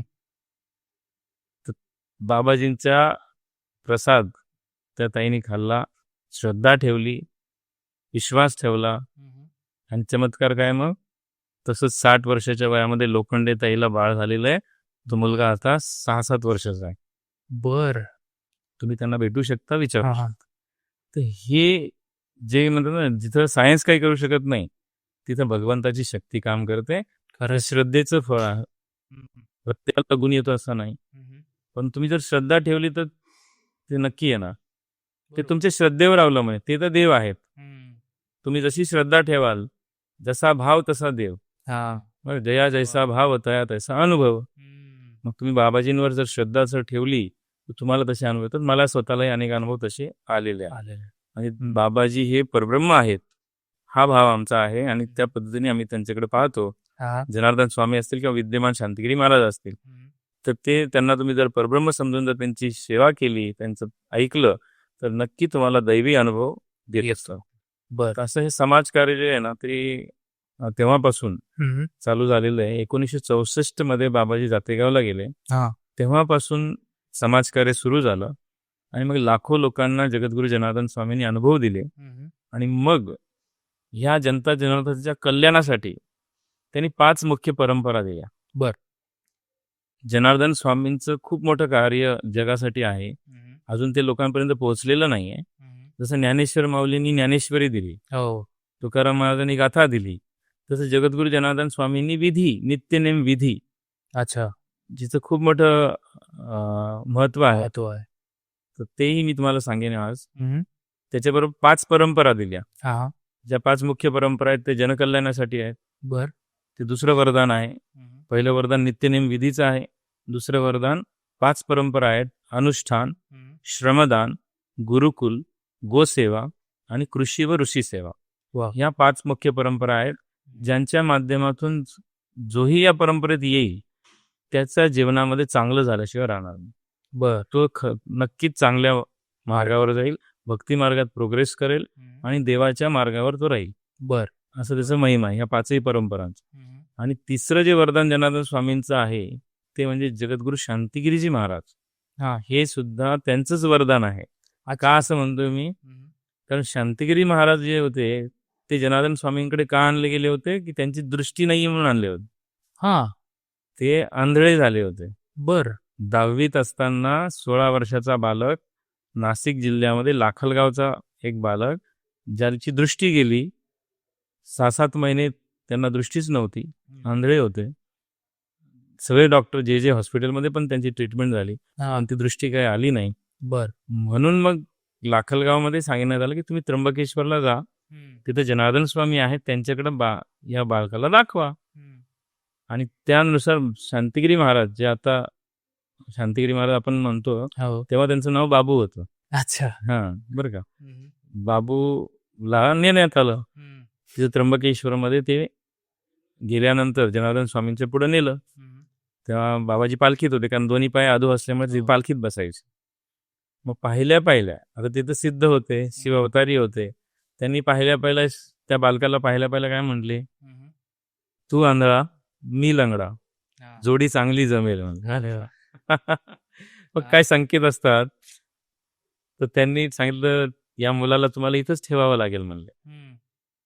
जनार्दन स्वामींनी त्यांच्या आईवडिलांना काय सांगितलं, या मुलाला तुम्हाला इथंच ठेवावं लागेल. आता आईवडिलांचं प्रेम काही ऐकायला तयार नाही. त्यांनी नेलं परत. पण मुलाला आंधळा किती दिवस ठेवायचा. बरोबर. लोकांनी सांगितलं तुम्ही बाबांचं ऐका, ते काही साधारण व्यक्ती नाही आहेत, त्याला ठेवा तिथे, त्याला नक्की दृष्टी येईल. परत आणून त्याला सोडलं, त्या मुलाला आश्रमामध्ये सोडलं. आश्रमामध्ये काही दिवसातच बरं का बाबाजींनी त्या बालकाला पुढे बसवलं. भस्म जो विभूती त्यांच्या कपाळाला लावली आणि पुढे बसलेला त्या बालकाला बाबाजी बोलले, बेटा किती बोट आहेत. हे आशीर्वादाचा हात पण होता. आणि विचारलं किती बोट आहेत. तो आंधळा बालक एका सेकंदात म्हणाला की बाबाजी 5 बोट आहेत. ही दिव्य दृष्टी त्यांनी त्या बालकाला दिली. हा, हा, हा. त्या दिवसापासून त्यांना दिसायला लागलं. आणि असा चमत्कार की काही महिन्यानंतर आई वडिलांना राहवलं नाही, हा. त्यांनी परत नेलं बरं का. हा. डोळे आल्यानंतर परत नेलं, नेलं. तर तिकडे गेले की दृष्टी जायची. अच्छा. हा चमत्कार पण आहे, हा, हा. कारण त्यांच्यासाठीच देवाने बनवलं असं काही त्याचा अर्थ निघतो. मग हम्म. मग परत त्यांना सोडून दिलं. मग आई वडिलांनी काही परत आहे. फेर केलं नाही. आणि परमपूज्य विद्यमान बाबाजी हे जगद्गुरु जनार्दन स्वामींच्या सेवेत अखंड लागले पाहिजे. त्यांना परत काही घरचं मोह राहिला नाही, कारण ती जी कृपा झाली सद्गुरूंची इतकी दिव्य होती की वडील वारले तरी त्यांना घरी जाण्याची इच्छा झाली नाही, गेले नाही. वडिलांचा मृतदेह आश्रमाच्या गेटवर आणण्यात आलं आणि बाबाजींनी सांगितलं तुम्ही वडिलांचं शेवटचं दर्शन घ्या. हा. इतके विरक्त त्या वयामध्ये जगद्गुरु जनार्दन स्वामींचे शिष्य हम्म. विद्यमान शांतिगिरी महाराज होते. महाराज होते. बर. अशी खूप मग त्यांची सेवा झाली. इतकी सेवा त्यांनी केली, या जगामध्ये असं काही पाहायला मिळत नाही. गुरु शिष्य परंपरेमध्ये जसं हनुमंतरायांनी श्रीरामांची सेवा केली, तसं शांतिगिरी महाराजांनी जनार्दन स्वामींची सेवा केली. बर. कारण जनार्दन स्वामी अपंग होते. मग त्या बालकाला इतकी विरक्ती निर्माण झाली होती, त्यांनी सेवेमध्ये खूप स्वतःला वाहून घेतलं. जसं हनुमंतरायाने श्रीरामांची सेवा केली, तशी भक्ती आमच्या विद्यमान बाबाजींनी जनार्दन स्वामींची केली. कारण जनार्दन स्वामी दोन्ही पायाने अपंग होते. हो. त्यांना पूर्ण सेवा म्हणजे स्नानाची सेवा असेल, उठवण्याची सेवा असेल, त्यांच्या प्रसादाची सेवा असेल, सगळ्या गोष्टी विद्यमान बाबाजींनी शांतिगिरी महाराजांनी केल्या. ते पण कसं केल्या, ते बारदानावर राहायचे. तर बारदानावर पण काही नाही, अंगावर ऊन असो, पाऊस असो, थंडी असो, त्याची विदेही अवस्था ज्याला म्हणतात, त्यांना शरीराचं भान राहिलं नव्हतं. बर. इतक्या विदेही अवस्थेमध्ये ते गेले होते. बर. आणि त्या अवस्थेमध्ये मग सद्गुरूंची पूर्ण कृपा होते. आणि तेव्हा सद्गुरूंची पूर्ण कृपा झाली तर शिष्य राहत नाही, तो सद्गुरूच बनून जातो. आणि जेव्हा ही स्थिती शांतिगिरी महाराजांची झाली, तेव्हा जनार्दन स्वामींनी देह सोडला. बर. जनार्दन स्वामींनी स्वतः मग देह सोडण्याचा निर्णय घेतला असं आम्हाला वाटतं. आणि 1989 मध्ये त्यांची समाधी झाली आणि कोपरगावला त्यांची समाधी आहे जनार्दन स्वामींची. आणि त्यांच्या षोडशीच्या दिवशी 25 डिसेंबर 1989 लाखो जनसमुदायासमोर विद्यमान शांतिगिरी महाराजांना उत्तराधिकारी म्हणून नेमणूक करण्यात आली. आखाडा नियमाप्रमाणे. बघा, जे आमचे पंचदशनाम जुना आखाड्याचे आम्ही शिष्य आम्ही संत मंडळी आहोत. पंचदशनाम जुना आखाड्याचे आम्ही संत आहोत. मग त्या संत परंपरेप्रमाणे पंचदशनाम जुना आखाडा याचे जे मुख्य असतात ते मग त्या गादीवर दुसऱ्या व्यक्तीची नेमणूक करतात. तर त्यावेळेस 1989 विद्यमान शांतिगिरी महाराजांची उत्तराधिकारी म्हणून निवड झाली. आणि त्या दिवसापासून ते बाबाजी म्हणून मग कार्य सांभाळत आहे. 36 वर्ष होतील. आता 36वी पुण्यतिथी येते. तर 36 वर्षामध्ये जे परंपरा जनार्दन स्वामींनी सुरू केल्या होत्या त्याचं विद्यमान बाबाजींनी वटवृक्ष केलंय. खूप मोठ्या प्रमाणात ते वाढले. तेव्हा मोजके लोक अनुष्ठानाला बसायचे, आज लाखो लोक बसतात. तेव्हा 2 गुरुकुल होते, आता 7 ठिकाणी 8 गुरुकुल आहेत. तेव्हा 10-15 आश्रम असतील. आता जवळपास 116 ठिकाणी आपले स्थान आहेत. बापरे. आणि खूप मोठा भक्त परिवार जय बाबाजी भक्त परिवार या नावाने आहे. लाखो लोक शिवभक्तीमध्ये आणली. अनेक संत आपण पाहतो ते त्यांच्या विद्वत्तेने लोकांना प्रभावित करतात. आपण बघतो अनेक ठिकाणी त्यांच्या ज्ञानाने, त्यांच्या विद्वत्तेने, त्यांच्या बोलण्यातून ते लोकांना प्रभावित करतात. परंतु माझे सद्गुरू जे विद्यमान स्वामी शांतिगिरीजी महाराज आहेत, त्यांच्याबद्दल मी एक सांगू इच्छितो की त्यांनी 9 वर्ष अखंड मौन व्रत धरलं. 9 वर्ष एकही शब्द बोलले नाही. 1997 ते 2005 हा काळ त्यांचा मौन व्रताचा. एकही शब्द न बोलता त्यांनी लाखो लोकांना शिष्य बनवलं. लाखो लोक त्यांचे अनुयायी झाले. लाखो लोकांना शिवभक्तीत आणलं न बोलता. ही दिव्य शक्ती एखादा सत्पुरुष नाही, महापुरुषच करू शकतो. मग बोलून कोणीही प्रभावित करू शकतो, पण न बोलता लाखो लोकांना प्रभावित करणं, त्यांना सेवेला लावणं, निष्काम सेवेत लावणं ही सोपी गोष्ट नाही आहे. ते विद्यमान बाबाजी आज आहेत पृथ्वीवर, हे आपलं भाग्य आहे असं मी मानतो. कारण असे महापुरुष पाहायला देखील मिळणं भाग्य आहे. कारण आज संत ज्ञानेश्वर माऊली यांना पाहायचं म्हणलं तर आपल्याला आज ते सौभाग्य नाहीये, पण तसेच विद्यमान शांती. शांतिगिरी महाराज आहेत. तर मग आपण जनता जनावराला हे सांगू इच्छितो की असे महापुरुष जगात परत परत होत नसतात. हे अवतारी कार्य करायला आलेले आहेत जगामध्ये. मग अशा संतांचं ऐकलं पाहिजे, यांच्या सानिध्यात आपण राहिलं पाहिजे आणि त्यांचा अनुभव जो आहे त्याचा आपण आपल्या जीवनाच्या कल्याणासाठी वापरलं पाहिजे. वा. याशी तर महाराज तुम्ही सांगत होतात आता आपण जसं तुम्ही सांगितलं की 5 परंपरा आहेत, तर त्याच्यामध्ये एक अनुष्ठान तुम्ही सांगितलं. तर अनुष्ठान म्हणजे नेमकं काय आणि एक सामान्य व्यक्तीसाठी त्याचा काय फायदा होऊ शकतो किंवा ते कसं काय त्यांच्या दैनंदिन जीवनात ह्या गोष्टी किंवा अनुष्ठान करू शकतात? खूपच महत्त्वाचा प्रश्न विचारला तुम्ही. कारण मनुष्य जीवनामध्ये आल्यानंतर माणसाने काय केलं पाहिजे याचं एका शब्दात उत्तर जर पाहिजे असेल तर त्याचं उत्तर आहे अनुष्ठान. का असं सांगतो की श्रीमद भागवत ग्रंथामध्ये आपण जर भागवत ग्रंथाचा 11वा स्कंद पाहिला तर त्यामध्ये जनक राजा आणि नवनारायण यांचा संवाद आहे. बर. कवी हरी अंतरिक्ष प्रबुद्ध पिप्पलायन अविरोत्र दुर्मिल चमस कर भाजा. या नवनारायणांना जनक राजाने 9 प्रश्न विचारले होते. त्यातला पहिला प्रश्न होता की ह्या जीवाचं कल्याण कशामध्ये आहे. बर. जो प्रश्न तुम्ही आता मला विचारला तर त्याचं उत्तर जे कवी या नारायणाने दिलं ते उत्तर आहे कायेन वाचा मनसेंद्रिय वा बुद्ध्यात्मना वा प्रकृती स्वभावात करोमी यद्यत सकलम परस्मै नारायणायती समर्पयामी. या श्लोकाचं सोप्या भाषेत सांगायचं म्हणजे सगळे आपली इंद्रिय जे आहेत ते भगवंताकडे लावणे.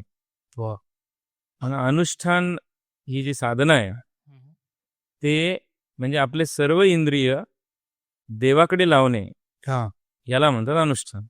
बर. ह्याच्यामध्ये सगळ्यात पहिलं येतं मन. आपलं पहिलं सगळ्यात पॉवरफुल इंद्रिय आहे मन. 11 इंद्रिय आहेत आपली, 5 ज्ञानेंद्रिय, 5 कर्मेंद्रिय आणि 1 मन. तर ते मनाला पहिलं आपण ध्यानात लावायचं, देवाच्या चिंतनात लावायचं. हा झाला पहिला. पायांनी देवालयात जाणं म्हणजे आश्रमाच्या ठिकाणी जाणं, हातांनी पूजा करणं, हातांनी टाळ्या वाजवणं, डोळ्यांनी देवाला पाहणं म्हणजे सद्गुरूंना पाहणं, नाकांनी त्याच्या निर्माल्याचं वास घेणं, मुखाने सतत चिंतन देवाचं नामस्मरण करणं, जिभेनी प्रसाद खाणं, नामस्मरण करणं, कानांनी देवाच्याच कथा ऐकणं, अशा सगळ्या इंद्रियांना देवाकडे लावणे ह्याला म्हणतात अनुष्ठान.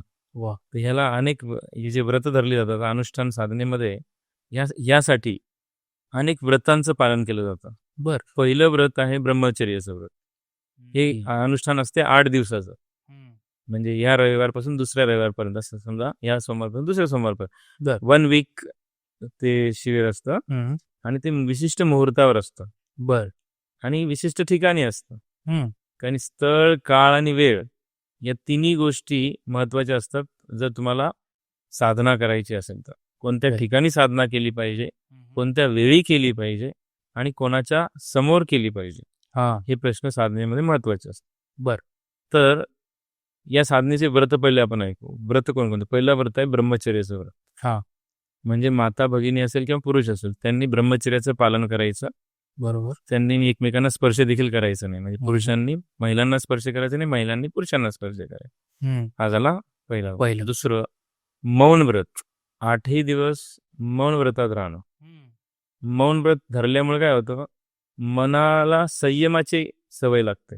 बोलायची इच्छा जरी असली तरी बोलायचं नाही आणि त्याच्यामुळे आपल्याला काय होतं, ऑटोमॅटिक चिंतन आतमध्ये सुरू होऊन जातं. मौन व्रतामध्ये चिंतन सुरू होतं. तिसरं जे आहे ते फलाहार. अच्छा. आपण रोज भाजी, भाकर, डाळ, पोळी, भात खातो. बरोबर. तर त्या 8 दिवसात मात्र तुम्हाला फलाहारच मिळेल. तुम्हाला भाजी भाकर वगैरे काही भेटणार नाही. फलाहार म्हणजे भगर, साबुदाणाची खिचडी हे बनवलं जाईल आणि तो प्रसाद म्हणून तुम्हाला दिला जाईल.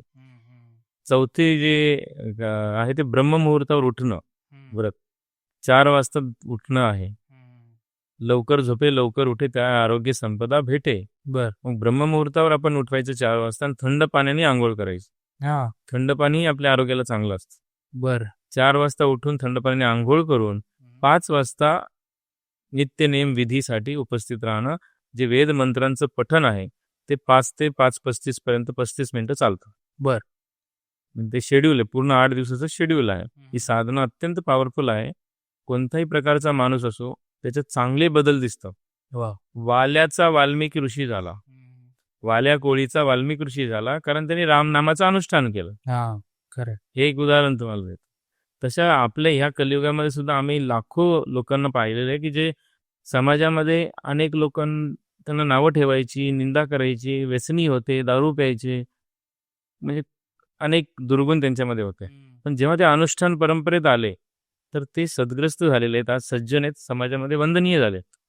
अशी उदाहरणं आमच्या भक्त परिवारात आहेत. तर असा बदल जो या अनुष्ठान साधनेने होतो तो दिव्य दैवी शक्तीने होतो, कारण अधिष्ठान हे जगद्गुरु जनार्दन स्वामींचं आहे. बर. अनुष्ठान हे फक्त जनार्दन स्वामींच्या परंपरेत आपल्याला पाहायला मिळतं. कारण ही सगळी व्रत जे आहेत, जसं अजूनही व्रत आहेत, बारदानावरच बसणं, बारदानावरच झोपणं, गादीवर झोपणं नाही, बर. अनवाणी राहणं, चप्पल घालणं नाही, पवित्र वस्त्रांमध्ये राहणं आणि एकाच ठिकाणी राहणं, म्हणजे तुम्हाला ती शिव ओलांडता येत नाही. बर.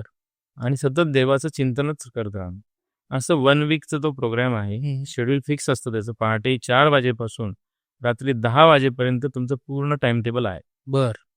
10 ते 4 फक्त विश्रांती, तसंच पूर्ण कोर्स आहे तो. बर. तर असा मेडिटेशनचा जो, ज्याला इंग्लिशमध्ये मेडिटेशन म्हणूया, त्याला मराठीत अनुष्ठान म्हणतात. बर. आणि हे अनुष्ठान आधी ऋषी मुनी लोकच फक्त करायचे. तपश्चर्या ज्याला म्हणू, जप तप अनुष्ठान करीती ऋषी मुनी जन. याच्यात जन शब्द जनार्दन स्वामींनी बरोबर धरला, आणि ऋषी मुनी जे आधी करायचे ते जनता जनार्दनाला त्यांनी संधी दिली. वा. आणि ते जनता जनार्दनाचं कल्याणाचं साधन झालेलं आहे. कारण आम्ही आता खूप मोठे मोठे अनुभव या अनुष्ठान साधनेमध्ये पाहिलेले आहेत, की म्हणजे एकदम वाया गेलेला माणूस सुद्धा आज अनुष्ठान केल्याने सज्जन बनलेला आहे. म्हणून आजच्या पिढीला तर हे अत्यंत आवश्यक आहे. कारण सांगतो, आता मनुष्य जन्म कशासाठी देवाने दिला हे आपल्याला समजलं पाहिजे. बरोबर. मनुष्य जन्म हा मौज मजा करण्यासाठी दिलेला नाहीये. मनुष्य जन्म ईश्वर प्राप्तीसाठी देवाने दिलेला आहे. वा. कारण देवाने जेव्हा ही सृष्टी निर्माण केली तेव्हा 84 लाख प्रकारची शरीर तयार केली. या सृष्टीमध्ये 84 लाख प्रकारचे शरीर आहे, त्याला ग्रंथ प्रमाण आहे. बरोबर. आता त्याच्यातही म्हणजे काही लोक शंका घेत असतील तर मी त्यांना उत्तर देऊ इच्छितो की व्हॉट वी शुड बिलीव्ह हे महत्वाचं आहे. You should believe on the scriptures which are written by godly people, not common man. म्हणजे ज्ञानेश्वर माऊलींनी जे लिहिलं त्याच्यावर विश्वास ठेवा. बरोबर. संतश्रेष्ठ एकनाथ महाराजांनी जे लिहिलं त्याच्यावर विश्वास ठेवा. भगवान श्रीकृष्णाने जे भगवद्गीतेमध्ये सांगितलं त्याच्यावर विश्वास ठेवा. तुम्ही कादंबऱ्या वगैरे वाचून आपली धर्माबद्दल देवाबद्दल काही समजून घेऊ नका. कारण ते आत्मसाक्षात्कारी संत होते आणि त्यांच्या मुखातून ब्रह्मच बोलत होता. ती कधीच खोटं ठरणार नाहीये. खरंय. म्हणून आपण त्या ग्रंथांवर विश्वास ठेवला पाहिजे. आणि त्या ग्रंथांमध्ये हे वर्णन आहे, भागवत ग्रंथामध्ये हे वर्णन आहे की 84 लाख प्रकारचे शरीर आहेत. आणि ते सर्व शरीर निर्माण केल्यानंतर देवाला आश्चर्य वाटलं की ह्यातलं एकही शरीर माझी शक्ती अनुभवू शकत नाही. म्हणजे देवाची जी ब्रह्मांडात व्यापलेली शक्ती आहे त्याची अनुभूती घेण्याचा अधिकार कोणत्याच शरीराला दिसला नाही. म्हणून देवानी एक असं शरीर स्पेशली तयार केलं ज्याच्यामध्ये हे वरदान देवानी टाकलं की ह्या शरीरामध्ये जर प्रयत्न केले तर तो ब्रह्मांडात व्यापलेल्या त्या शक्तीची अनुभूती घेऊ शकतो. आणि त्या शरीराचं नाव आहे मनुष्य शरीर. अच्छा. बर. मग मनुष्य शरीराचं मुख्य उद्दिष्ट, पर्पज, ज्या पर्पजसाठी देवाने ते तयार केलेलं आहे, दॅट इज एक्सपिरियन्सिंग गॉड. वा. बरं का, आत्मा, सेल्फ रिअलायझेशन, ह्याच्यासाठी हे शरीर आहे. खरं. परंतु माणूस त्याला म्हणजे ते समजलेलंच नाहीये. पहिली गोष्ट, बऱ्याचशा लोकांना हे माहीतच नाहीये.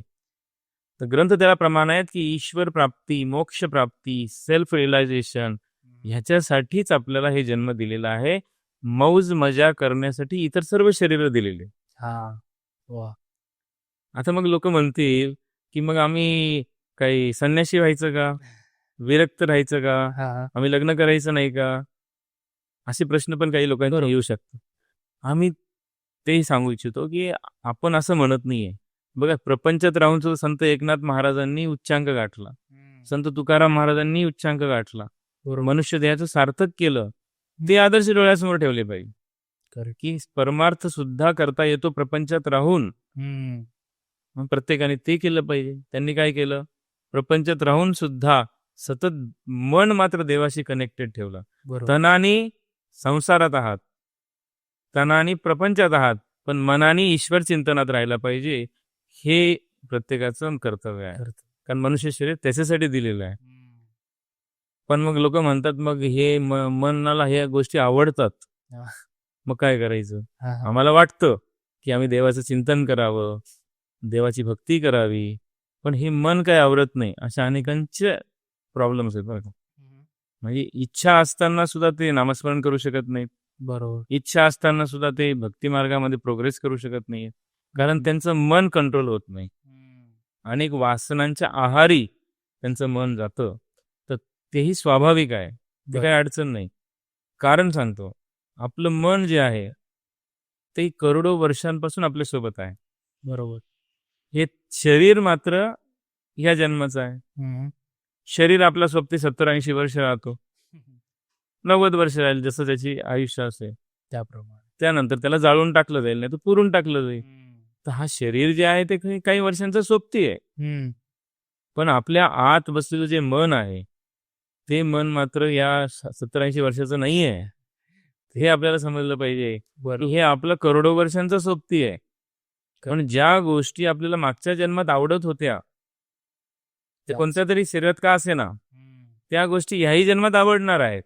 अगदी बरोबर. आता मग 84 लाख शरीरांमध्ये आपण जेव्हा फिरतो, हा जीव जेव्हा फिरतोय, तर त्या शरीरांमध्ये त्यांनी आहार, निद्रा, भय, मैथून या 4च गोष्टी केलेल्या आहेत. खरं. आणि करोडो वर्ष केलेल्या आहेत. मग स्वाभाविकपणे ते आवडणारच.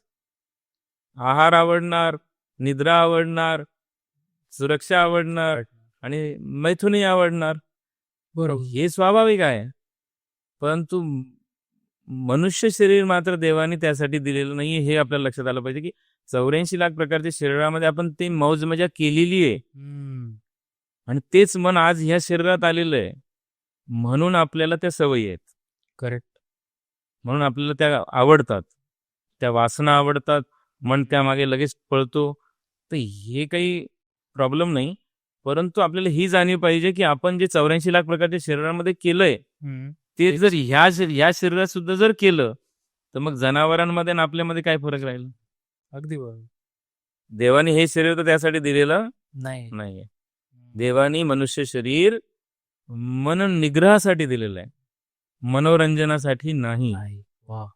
देवाने हे शरीर इंद्रिय संयमासाठी दिलेलं आहे, इंद्रिय तृप्तीसाठी नाही. हे शरीर विषय त्यागांसाठी दिलेलं आहे, विषय भोगांसाठी नाही. वा. त्यामुळे मोक्ष प्राप्ती आपला उद्देश असला पाहिजे. कारण मनुष्य जन्म हा फार दुर्लभ आहे. पुण्य आणि पाप समसमान झाल्याशिवाय हे शरीर आपल्याला प्राप्त होत नाही. बरोबर. पुण्य जास्त झालं की आपण स्वर्ग लोकात जातो, पाप जास्त झालं की नरक लोकात जातो. म्हणजे कधीतरी एकदा भेटलेलं जन्म आहे. Correct. कधीतरी एकदा क्वचित अकस्मात आपल्याला ते प्राप्त झालेलं आहे. म्हणून देव भागवत ग्रंथामध्ये सुंदर ओळी आहे, पुढती नरदेहाची प्राप्ती होईल येथ नाही युक्ती, यालागी सांडुनी विषय आसक्ती, भावे श्रीपती भजावा. बर. म्हणजे देव म्हणतो की तू वासनांच्या पाठीमागे नको लागूस, विषय वासनांमध्ये गुरफटलास तर मग परत जनावरांच्या जन्माला तुला जावं लागेल. हा मनुष्य जन्म फार भाग्याने प्राप्त झाला, तर तू आता विषय वासनांचा त्याग कर आणि श्रीपती म्हणजे भगवंताचं भजन कर आणि या जन्माचं सार्थक करून घे. हा. कारण या शरीरामध्ये आपण जोपर्यंत आहोत तोपर्यंतच या देवाची प्राप्ती होऊ शकते.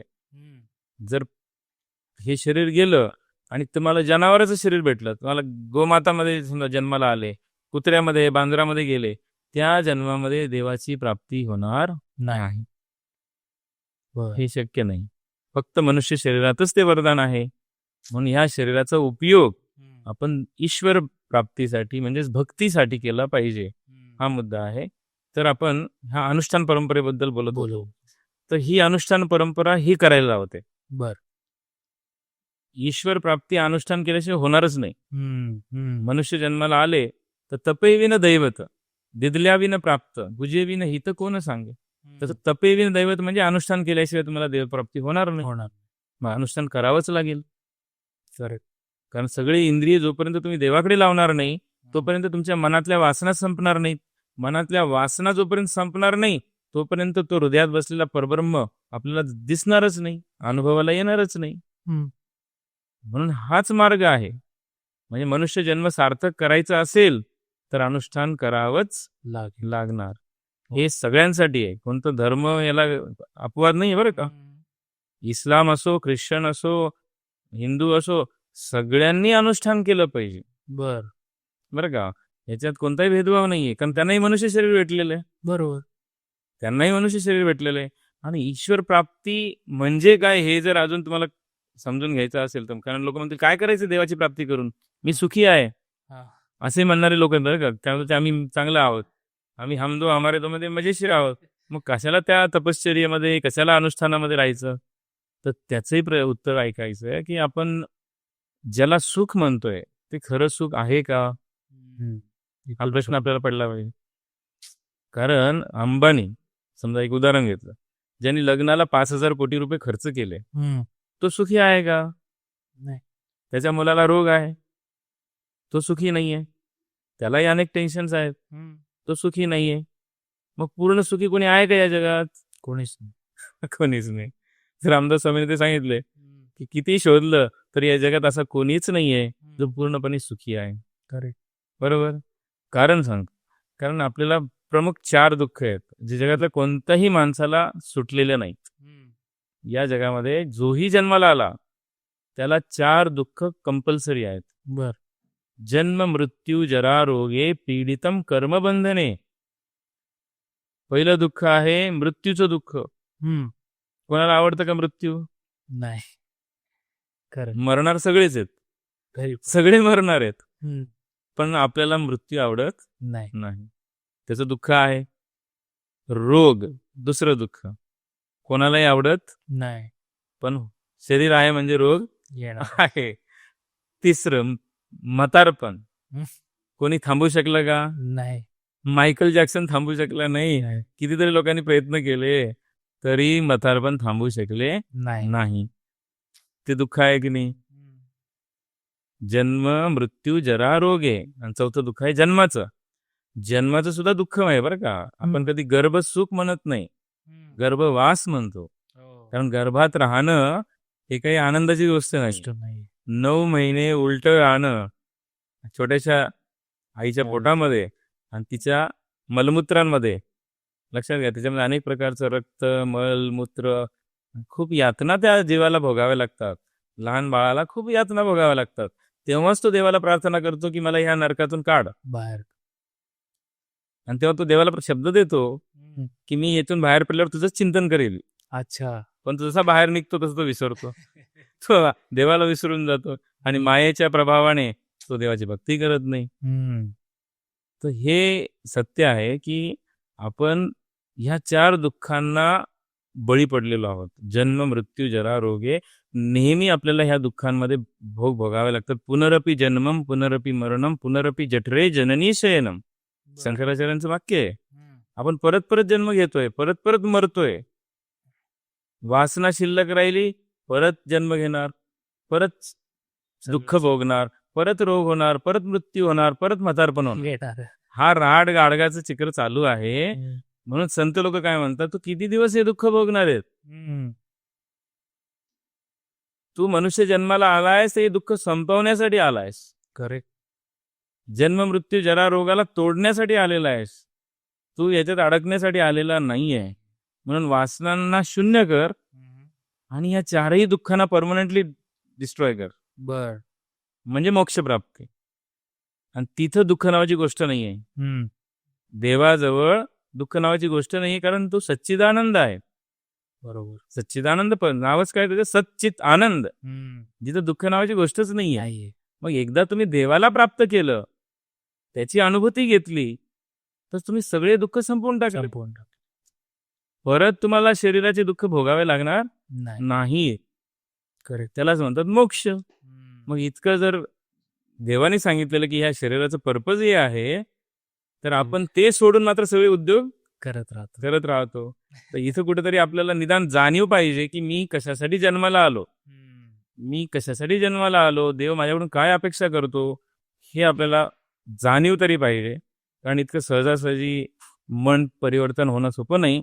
परंतु जाणीव जर असली तर नक्की मग कोणता तरी महापुरुष आपल्याला जर भेटला तर नक्की त्याच्या जीवनामध्ये त्या मार्गाने वाटचाल होते. मग आता आणखी एक प्रश्न लोक विचारू शकतात बरं का, की हे दुःख जर नष्ट करायचे आहे आणि देवाकडे जायचं आहे,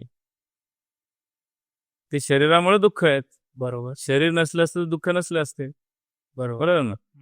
शरीर आहे म्हणून जन्म आहे, मृत्यू आहे, रोग आहे आणि म्हातारपण आहे.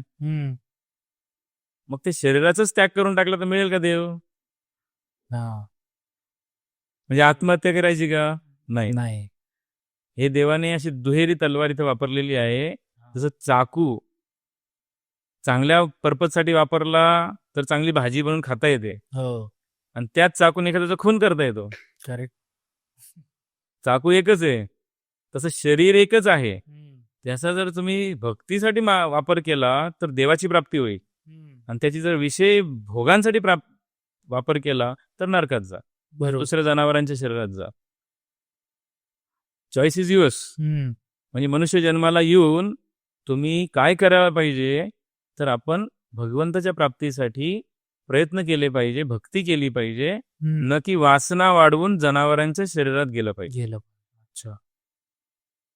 100% या जन्मात जर तुम्ही देवाचं भक्ती केली नाही, चिंतन केलं नाही, अनुष्ठान केलं नाही, तर पुढचा जन्म मनुष्य भेटणार नाही. ही ग्रंथामध्ये वर्णन आहे, भागवत ग्रंथामध्ये सांगितलेलं आहे. मग आता पुढचा जन्म तुम्हाला जर मनुष्य जन्मात यायचा असेल तर अनुष्ठान करा.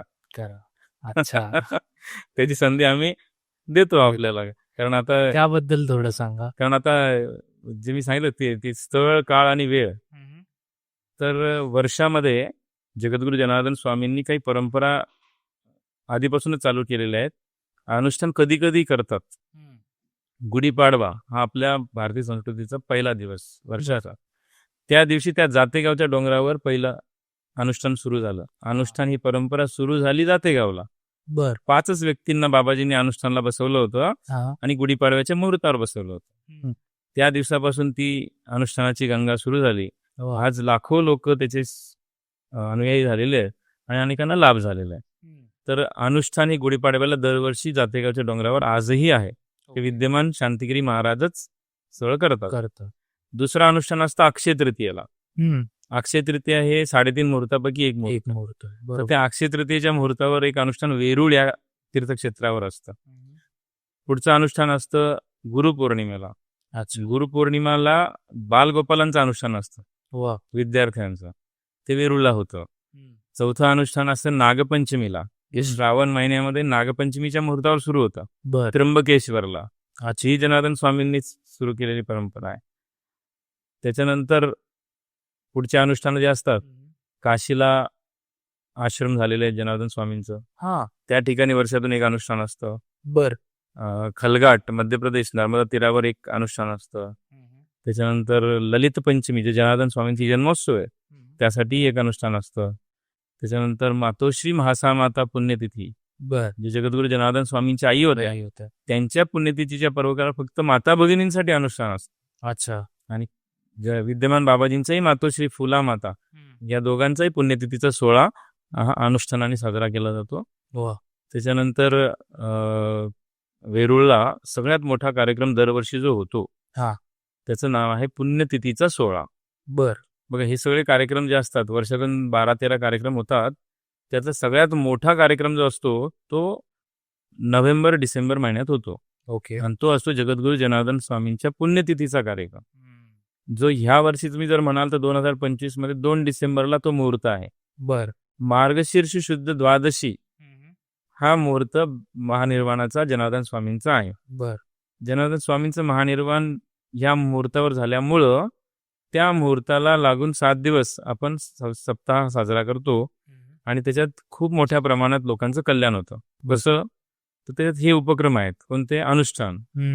बरं का, पहिलं तर अनुष्ठान लाखो लोकांनी अनुष्ठान केलेले आहेत. आणि आताही तुम्ही जर 25 नोव्हेंबर ते 2 डिसेंबर या पर्वकालावर वेरूळला जर आले तर तुम्हाला हे सगळे व्रत धरून हा हजारो लोक त्या साधनेमध्ये दिसतील. बर हजारो. तुम्हाला आश्चर्य वाटलं पाहिजे की माता भगिनी 2-4 जरी एकत्र आल्या हा तरी बोलतात की नाही. हो. पण त्या ठिकाणी हजारो माता भगिनी एकत्र राहणार आहेत, हा पण एकही शब्द बोलणार नाही, मौन असेल. मौन राहणार आहे. वा. आणि इतकंच नाही तर त्या कार्यक्रमामध्ये तुम्हाला हेही पाहायला मिळेल की काही लोक पाणी न पिता राहणार आहेत. हा बरं का. म्हणजे पाणी सुद्धा न घेता देवाचं चिंतनात 8 दिवस मग्न राहायचं. हे व्रत खूप कठीण आहे. करेक्ट. एकही थेंब पाणी न पिता राहणं म्हणजे सोपं नाहीये. बरोबर. पण असेही साधक तुम्हाला त्या ठिकाणी बहुत संख्येने मिळतील. म्हणजे बऱ्याच संख्येने तुम्हाला त्या ठिकाणी पाहायला मिळतील. हे जगातलं आश्चर्य आहे की फक्त बाबाजींची शक्तीच काम करू शकते. आपण घरी तसं करू शकत नाही. हा हा हा लक्षात घ्या. घरी तसं करू शकत नाही. उपोषण करणारा सुद्धा 3 दिवसात लगेच डॉक्टर तिथे जातात, बीपी चेक करतात. करेक्ट. तसं ह्या ठिकाणी तुम्हाला काही पाहायला मिळणार नाही. इथं देवाच्या शक्तीचा अनुभव तुम्हाला येईल, श्रद्धेचा अनुभव तुम्हाला येईल. या श्रद्धा आणि देवाच्या शक्तीमध्ये काय ताकद आहे की 8 दिवस अनेक लोक बिन पाण्याचे राहत आहेत. इतकंच नाही तर त्या ठिकाणी सगळे मिळून आम्ही हे सगळे साधक मिळून 111 कोटीचं नामस्मरण करणार आहे आम्ही. बापरे. काही लाख काही कोटी नाही तर 111 कोटीचं नामस्मरण अनेक व्रतांमध्ये राहून त्या ठिकाणी होणार आहे. हा जगातला एक उच्चांक आहे, एक जागतिक दर्जाचा कार्यक्रम आहे. तुम्हाला कुठेही दुसरीकडे दिसणार नाही. बरं काही प्रॅक्टिकल आहे. 111 कोटीचं नामस्मरण हे सगळ्या व्रतांमध्ये, ब्रह्मचर्याचं व्रत, थंड पाण्याने आंघोळ करण्याचं व्रत, ब्रह्ममुहूर्तावर उठण्याचं व्रत, मौन व्रत, फलाहार व्रत, या सगळ्या व्रतांमध्ये राहून हजारो साधक एकाच ठिकाणी 111 कोटीचं नामस्मरण करणार आहे. हा एक वर्ल्ड रेकॉर्ड आहे. वा. मग तशा साधनेमध्ये आपण प्रत्येकाने सहभागी झालं पाहिजे. अर्थात. कारण त्याचा फायदा आहे. त्याचे फायदे इतके अनंत आहेत, खूप मोठे फायदे आहेत बरं का. म्हणजे शब्दामध्ये तसं वर्णन करता येणार नाही, पण काही डोळ्यांना दिसणारे फायदे मी सांगतो. हा. पहिला फायदा तर आरोग्याचा आहे. अर्थात. की तुम्ही दररोज जे खाता, ऑइली खाता, हे खाता, ते खाता, बरेचसे रगडा, पेटी, भेल, हे ते सगळं खाता, तर टॉक्सिन्स आपल्या शरीरामध्ये जे साचतात आणि ते तसेच राहिले तर काही वर्षानंतर तुम्हाला जीवघेणे आजार होतील. अच्छा. जसं डायबिटीज, कॅन्सर, हार्ट अटॅक, हे एका दिवसात होणारे आजार नाही आहेत. नाही. क्युम्युलेटिव्ह इफेक्ट आहे तो. करेक्ट. तर त्यासाठी मग 8 दिवस जर आपण ब्रेक दिला आपल्या दैनंदिन रुटीनला आणि आपण फक्त फलाहारावर राहिलो, जिथं आपण फळं खाणार, क्लिनिंग एजंट म्हणून कढी पिणार, हा बरं का, भगर इझी टू डायजेस्ट आहे, तर तो पचन संस्थेवर आलेला लोड संपूर्ण कमी होणार. अगदी बरोबर. आणि पूर्ण आतडे तुमचे साफ होणार, पोट साफ होणार, तुमच्या शरीराचं शुद्धीकरण होणार. जसं आपण व्हेकलची सर्व्हिसिंग करतो की नाही, तसं काम आपल्या शरीराचं होतं. वा. तर हे डोळ्याला दिसणारा फायदा आहे. दुसरं, या जगामध्ये सगळ्यांना 2 हात, 2 कान, 2 डोळे दिलेले आहेत. करेक्ट. तरी पण प्रत्येकाचा परफॉर्मन्स वेगवेगळा आहे. बरोबर. कारण प्रत्येकाच्या मनाची शक्ती वेगवेगळी आहे. शरीर दिसतंय सारखं, पण मनाची ताकद जी आहे ती वेगवेगळी आहे. तर ती मनाची शक्ती वाढवण्याचं काम, आत्मशक्तीची आत्म्याची शक्ती वाढवण्याचं काम अनुष्ठान करत असतं. बर. कारण तुम्ही मौन व्रत धरता 8 दिवस. बरोबर. बोलायची इच्छा असताना बोलत नाही, म्हणजे मनाला कंट्रोल करताय की नाही. बरोबर. फरक लक्षात येतोय का. जनरली माणूस मन जे सांगतं ते ऐकत राहतं, पण त्या ठिकाणी आपण उलट करतोय, मनाला ऐकवतोय. एवढा चुप बस, तुला बोलायचं नाही. हा आत्मा जो आपला जीव आहे तो मनाला सांगतो तुला बोलायचं नाही. तर it is controlling your mind. Right. तर मनावर नियंत्रण हे या अनुष्ठानाचं फळ आहे. आणि जो मन जिंकेल तो जग जिंकेल. अर्थात. कारण त्यामुळेच आपले पंतप्रधान आदरणीय मोदीजी सुद्धा अनुष्ठान करतात. बरोबर. केदारनाथला जाऊन त्यांनी अनुष्ठान केलं, कन्याकुमारीला जाऊन अनुष्ठान केलं, नवरात्रीमध्ये 9 दिवस उपवास धरतात. तर हे त्याचे म्हणजे मनाची शक्ती आणि आत्म्याची शक्ती वाढवण्याचं काम हे अनुष्ठान करतं. आणि तुमची पॉवर वाढते. ह्याच्यामुळे तुम्ही जे म्हणजे असाध्य अशी कामं सुद्धा साध्य करू शकता. बर. तुम्ही पॉवर वाढवायची तर अनुष्ठान करा. हे झालं दुसरं. तिसरं, तुम्ही अनवाणी चालता, चप्पल घालत नाहीत, टाळ्या वाजवता हाताने, तर जे काही आपले ब्लड सर्क्युलेशन आहे, ॲक्युप्रेशर पॉइंट्स जे आहेत ते ऍक्टिव्हेट होतात. कारण आपण चालताना आपल्या पायांना खडे टोचतात. कारण जनरली कार्यक्रम सगळे आश्रमात असतात आणि आश्रमात काही एसी हॉल वगैरे असं काही नसतं. काही. It's totally natural. जितकं आपण निसर्गाच्या सानिध्यात राहू तितकं आपण निरोगी राहू. बरोबर. म्हणून निसर्गाच्या सानिध्यातच असे अनुष्ठानाचे कार्यक्रम घेतले जातात. तीर्थक्षेत्रावर, गंगेच्या तीरावर, हा. अशा ठिकाणी हे अनुष्ठान होत असतात. तसंच आता हे कार्यक्रम जो होतो 25 नोव्हेंबर ते 2 डिसेंबर तो वेरूळला गंगेच्या तीरावरच आहे आणि नॅचरल ॲटमॉस्फिअर आहे. Correct. तुम्हाला हजारो झाडं आमच्या आश्रमात तुम्हाला पाहायला मिळतील. एकदम oxygen content very high. Correct. पंचमहाभूत जे असते. ऑक्सिजन जास्त मिळाला की तुमचं शरीर निरोगी राहत. करेक्ट. No pollution. तर अशा पद्धतीने ते ब्लड सर्क्युलेशन चांगलं झालं की बरेचसे आजार होतच नाहीत. बरोबर. हा तिसरा डोळ्यांना दिसणारा फायदा आहे. चौथा मुद्दा, त्या ठिकाणी बरेचसे लोक, चांगले लोकच एकत्र येतात कारण त्यांना देवाची आवड आहे. सगळ्यात महत्वाचं तुमची संगत. तर like minded people coming together, म्हणजे संगत चांगली झाली की सगळं चांगलं होतं. करेक्ट. चांगले मित्र मिळतात, चांगल्या मैत्रिणी मिळतील आणि सज्जनांच्या संगतीने तुमचं जीवन सुधारेल. त्याच्याही पेक्षा जास्त म्हणजे साक्षात सद्गुरू जनार्दन स्वामी यांचे उत्तराधिकारी जे त्यांचे स्वरूप जे आहेत ते तिथं 7 दिवस आपल्याला रोज दर्शन देतात. ते आपल्याशी बोलतात, ते आपल्याला संवाद करतात, ते आपल्याला मार्गदर्शन करतात. त्यांचं दर्शनानेच अनेकांना लाभ होतो. ते हे सगळ्या फायदे भरपूर अजून बरेच आहेत.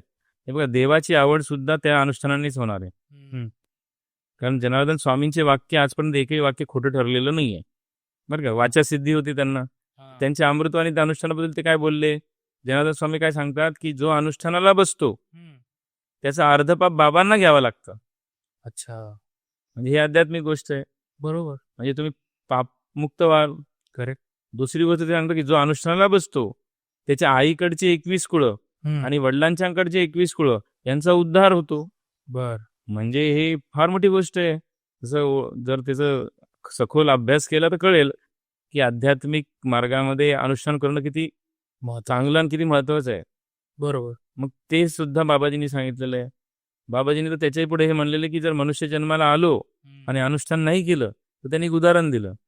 म्हणे लग्न आहे, वराड आलं, बँड बाजा सगळं बाजात आलं, पंचपक्वानाची पंगतही लागली, खूप मोठं मंडप, फटाके, सगळं सजावट झाली. नवरी सुद्धा सजवून आणली, स्टेजवर उभी राहिली, सगळं आहे, पण नवरदेवच नाही. लग्न होईल का? नाही. तसंच तुम्ही जीवनामध्ये सगळं केलं, गाड्या घेतल्या, बंगले बांधले, प्रतिष्ठा प्राप्त केली, मोठ्या मोठ्या पदांवर गेले, खूप मान सन्मान प्राप्त केला, पण जर अनुष्ठान केलं नाही तर हे मनुष्य जन्म व्यर्थ गेलं. करेक्ट. ज्याने गुरु नाही केला त्याचा जन्म वाया गेला, ज्याने ज्याने गुरु केला त्याचा जन्म सार्थ झाला. वा. हे वाक्य जनार्दन स्वामींचे. म्हणून अनुष्ठान केल्याशिवाय गुरु नाही मिळत. करेक्ट. म्हणून गुरु प्राप्ती करण्यासाठी अनुष्ठान करा. अशा इतकं सुंदर त्यांचे प्रवचन आहेत की आपल्याला साध्या भाषेमध्ये जनार्दन स्वामींनी खूप मोठं तत्वज्ञान सांगितलेलं आहे. म्हणून प्रत्येक मनुष्य जीवाने अनुष्ठान केलंच पाहिजे. मग वर्षामध्ये 365 दिवस आहेत, त्यातले फक्त 1 हप्ता आपल्याला द्यायचा आहे. You detach yourself from worldly desires, materialistic things पासून दूर राहा. 1 week you dedicate yourself to God. Correct. तुमच्याच भल्यासाठी येते, तुमच्या आरोग्यासाठी आहे. आता ध्यानामध्ये काय होतंय, एकाग्रताही वाढते, तुमची बुद्धी तीक्ष्ण होईल. जे सेल्स आपल्या शरीरामध्ये आहे, ट्रिलियन्स ऑफ सेल्स आहेत, त्या सेल्सला चांगली एनर्जी मिळण्याचं काम ह्या अनुष्ठानामध्ये होतं. करेक्ट. तुमचे ब्रेन सेल्स ऍक्टिव्हेट होतील, तुमची स्मरणशक्ती दांडगी होईल, एकाग्रता वाढेल. ज्या विद्यार्थ्याला कमी मार्क पडत होते त्याला अनुष्ठान करायला लावा, त्याला नक्की चांगले मार्क पडतील. हे सगळे फायदे आहेत, अजून भरपूर आहे बरं का. म्हणून या सगळ्या गोष्टींचा लाभ घेण्यासाठी 1 वीक वी शुड डू दिस अनुष्ठान. म्हणजे वर्षातलं 1 अनुष्ठान आपण कंपल्सरी केलं पाहिजे. त्याच्यानंतर तुम्ही बघा तुमच्या जीवनामध्ये काय काय चांगले चांगले बदल होतात. तुम्हाला सद्बुद्धी मिळेल, तुम्हाला देवाची आवड वाढेल, सात्विकता वाढेल, वाईट गोष्टींकडे तुमची जाण्याची इच्छा होणार नाही. व्यसनमुक्त झालेले आहेत लाखो लोक या अनुष्ठानाने. म्हणजे 24 तास दारू पिणारे लोक पण सुधारलेले आहेत, निर्व्यसनी झालेले आहेत. तंबाखू तर कित्येक लोकांचे सुटलेले आहेत, गुटखा वगैरे. म्हणजे जयबाबाजी भक्त परिवार हा म्हणजे इतका चांगलं कार्य करतो की अनेक लोकांना ते सुधरवतं. बरं का. लाखो लोक त्याच्याने सुधारलेले आहेत. आमचं म्हणणं हेच आहे की बाबा चांगल्या गोष्टी तुम्ही घ्या. करेक्ट.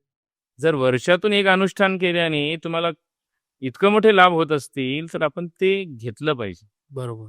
फक्त याचा प्रचार नसल्यामुळे कदाचित लोकांना अजून ते माहिती नाही. पण 100% मला विश्वास आहे की काही वर्षानंतर पूर्ण जगातले लोक अनुष्ठान करणार आहेत. वा वा. करणार आहेत. हम्म. तर असा हा दिव्य साधनेचा विषय आहे. अनुभव घेऊन पाहायचंय प्रत्येकाने. सगळ्या प्रेक्षकांना माझी विनंती आहे की त्यांनी 25 नोव्हेंबर ते 2 डिसेंबरचे रजिस्ट्रेशन करायचंय. हा. कारण रजिस्ट्रेशन करणं आवश्यक आहे. रजिस्ट्रेशन देणगी फक्त 111 रुपये ठेवलेली आहे आम्ही, बरं का. बर. 8 दिवस त्याला तिथं ठेवणार आम्ही. 8 दिवस त्याची सेवा करणार. 8 दिवस त्याचे सगळे व्यवस्था करणार. आणि त्याच्याकडून फक्त किती घेतोय? 111 रुपये. तर ही एक म्हणजे समाजसेवा आहे. आम्ही सगळ्या भक्तांकडून दानातून तुमची सगळी व्यवस्था करणार आहोत. म्हणजे दिव्य परंपरेत सहभागी होऊन तर पहा. नुकसान तर काहीच नाही आहे. करेक्ट. नुकसान तर काहीच नाही आहे. उलट फायदाच फायदा आहे. आणि इतका मोठा फायदा आहे की जीवन सार्थक करणारा फायदा आहे. या अनुष्ठानाला फक्त एक कंडिशन आहे, बरं का, शाकाहार.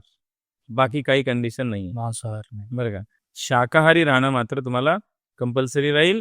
महाराज, आपण एक छोटासा एक रॅपिड फायर करूया. चालेल. तर त्याच्यामध्ये तुम्ही तुमचे आणि मी काही प्रश्न विचारतो, तुम्ही त्याचे उत्तर मला सांगा.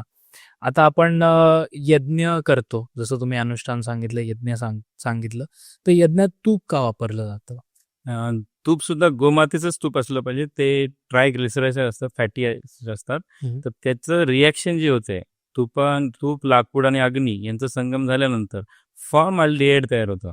बर. आणि ते जंतुनाशक असतं. बर. बघा, पूर्ण पर्यावरणामध्ये जंतूंना मारण्याचं काम हे यज्ञ करतं. कोरोनासारखे व्हायरस सुद्धा मरून जातील. विषाणू, जीवाणू मरतात. ऑक्सिजनचं कंटेंट पर्यावरणात वाढून जातं, बरं का. हे पर्यावरण शुद्धीकरणाचा एक मुद्दा. आणि दुसरं, पर्जन्यवृष्टी सुद्धा यज्ञाने होते. अच्छा. हा, त्याचं सुद्धा यज्ञाचं महत्व आहे. आणि तिसरं, ज्या मंत्र आपण म्हणतो त्या देवतेला ते पोहोचतं. हा. जसं ओम श्री गणेशाय नमः स्वाहा म्हटलं तर गणपती बाप्पाला ते आहुती जाईल, पोहोचतं. हा. आणि मग गणपती बाप्पा हा यशाचा देवता आहे. मग तुम्हाला यश पाहिजे तर त्या देवाची तुम्ही प्रसन्नता प्राप्त करा. पण देवांना प्रसन्न करण्यासाठी यज्ञ आहे. बर. देवी देवतांना प्रसन्न करण्यासाठी. तर देवतांना प्रसन्न करण्यासाठी यज्ञ कसा आहे, तर अग्नी हे देवतांचं मुख आहे. आणि अग्नीमध्ये आहुती टाकली म्हणजे देवतांना खाऊ घातलं. अच्छा. मग खाल्ल्यानंतर देव शाप थोडी देणार आहे, नाही, तो आशीर्वाद. पण आपली जी काही अडचणी असतात ते कसे बरे होतात, तर देवता आपल्यावर प्रसन्न होतात आणि त्या देवतांच्या प्रसन्नतेमुळं आपल्या अडचणी दूर होतात. ग्रहदोष, पितृदोष, अनेक प्रकारच्या संतती न होणं, लग्न न जमणं, या सगळ्या अडचणी यज्ञाने सॉल्व्ह होतात. बर. तुमच्या मते आधुनिक काळात अध्यात्माचं स्वरूप कसं बदललंय? आध्यात्मिकचं स्वरूप आजच्या काळात जरा दिखाव्याचं प्रमाण वाढलेलं आहे. अच्छा. बरं का. लोक दिखाव्याला भाळतायत. ऍक्च्युली मी सांगितल्याप्रमाणे आमच्या सद्गुरूंनी स्पष्ट सांगितलेलं आहे की जे वेशाने ओळखतात ते कनिष्ठ बुद्धीचे, जे चमत्काराला नमस्कार करतात ते मध्यम बुद्धीचे, आणि जे आचरणाला महत्व देतात ते श्रेष्ठ बुद्धीचे. पण अध्यात्मात जेही आहेत त्यांनी आचरण बघावं. वा वा. आता जे माझ्या पिढीतले लोक आहेत त्यांच्यासाठी अध्यात्म आणि साधना यांच्याशी ते जोडले जावेत, यासाठी आपण काय काय करू शकतो? सगळ्यात पहिलं ते संगत. हा. सगळ्या पिढीला माझी विनंती आहे की तुम्ही चांगल्या विचारांच्या लोकांची संगत धरा. कारण सत्संगती सदा घडो, सृजन वाक्य कानी पडो, कलंक मतीचा झडो, विषय सर्वथा न आवडो. हे संतांचं वाक्य आहे. पण करू नका काही संत संग धरा, हे आमच्या सद्गुरूंचं वाक्य आहे. करू नका काही संत संग धरा, पण सत्संग म्हणजे चांगल्या व्यक्तींची संगत हेच आपल्या जीवनाच्या प्रगतीचं सूत्र आहे. वा. आजच्या तरुण पिढीला एकच वाक्य सांगायचं असेल तर तुम्ही काय सांगाल आध्यात्मिक? सबसे बडा गुरु, गुरु से बडा गुरु का नाम, और उससे भी बडा उसका काम. वा. हे वाक्य प्रत्येकाने आपल्या हृदयात कोरून ठेवावं. म्हणून गुरु केल्याशिवाय राहू नका. म्हणजे गुरु करो छान के, हे पण मी सांगितलेलं आहे. गुरु करा, गुरूंच्या नामस्मरणामध्ये नेहमी राहा आणि गुरूंच्या सेवेसाठी तत्पर राहा. तुमचं जीवन धन्य झाल्याशिवाय राहणार नाही. नाही. वा, तर अशा रीतीने आमचा रॅपिड फायर राऊंड संपलाय. सो आता आपण पुढच्या पॉडकास्टकडे वळूया. तर सद्गुरूंची खूप आवश्यकता प्रत्येक मनुष्य जीवनाला आहे. कारण त्याला कोणतं कर्म केल्याने त्याचा प्रॉब्लेम सॉल्व्ह होईल हे सद्गुरूच चांगलं सांगू शकतात. मग जसं सद्गुरूची व्याख्या फार महत्वाची, कारण या जगामध्ये साधू संत खूप झालेले आहेत आणि वेशावरून साधूची परीक्षा करू नये कधी. आमचे सद्गुरू सांगतात की जो वेशावरून साधूची ओळख करतो तो कनिष्ठ बुद्धीचा, अच्छा. जो चमत्काराला नमस्कार करतो तो मध्यम बुद्धीचा, बर. आणि जो आचरणावरून संतांची ओळख करतो तो श्रेष्ठ बुद्धीचा. वा. म्हणून संतांची ओळख ही आचरणातून केली पाहिजे.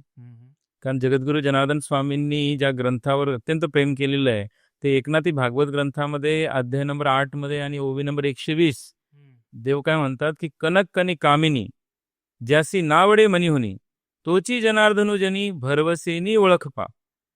देव सांगतात श्रीकृष्ण भगवंत उद्धवाला की हे उद्धवा माझ्यावर भरोसा ठेव की या जगातला चालता बोलता परब्रह्म कोण, हा. या जगातला चालता बोलता देव कोण, हे जर ओळखायचं असेल तर त्याला हे सूत्र आहे.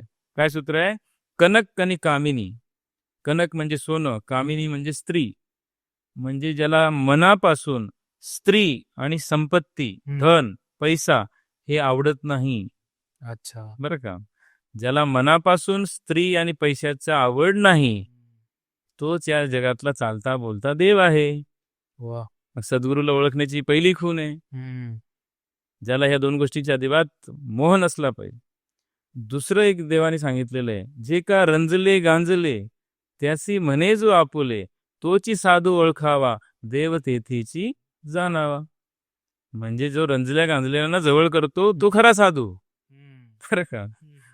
तिसरी पण खूण सांगतो तुम्हाला, जे सद्गुरूंबद्दल सांगितलेलं देवाने, संतांनी सांगितलेलं आहे, नित्य नेम नामी प्राणी दुर्लभ लक्ष्मी वल्लभ तया जवळी. म्हणजे देव कुठं राहतो? ज्याच्या जीवनामध्ये काही नित्य नेम आहेत, वा. ज्याच्या जीवनामध्ये नित्य नेम आहेत आणि तोंडात नेहमी नाम आहे, देवाचं नामस्मरण जो करतो नेहमी तोच खरा संत. म्हणून ज्याच्या मुखात नेहमी भगवंत तोच खरा संत आहे. म्हणून जो नामस्मरणाला जास्त महत्व देतो तोच खरा संत आहे. चौथी पण खूण सांगू शकतो बरं का, जो अपकार करणाऱ्यावर उपकार करतो तिथंच परम शांती नांदते तोच खरा सद्गुरू असतो. अपकार करणाऱ्यावर उपकार करणं म्हणजे तुम्ही माझं वाईट करायला आले तरी मी तुमचं वाईट चिंतन नाही करायचं. बर. इतक्या उच्च कोटीची शांती पाहिजे. जसं नाथ महाराजांच्यावर थुंकले होते अनेकदा, तरी त्यांनी त्याच्याबद्दल वाईट चिंतन केलं नाही, उलट त्याला घरी घेऊन जाऊन ट्रीटमेंट केली त्याच्या तोंडाची.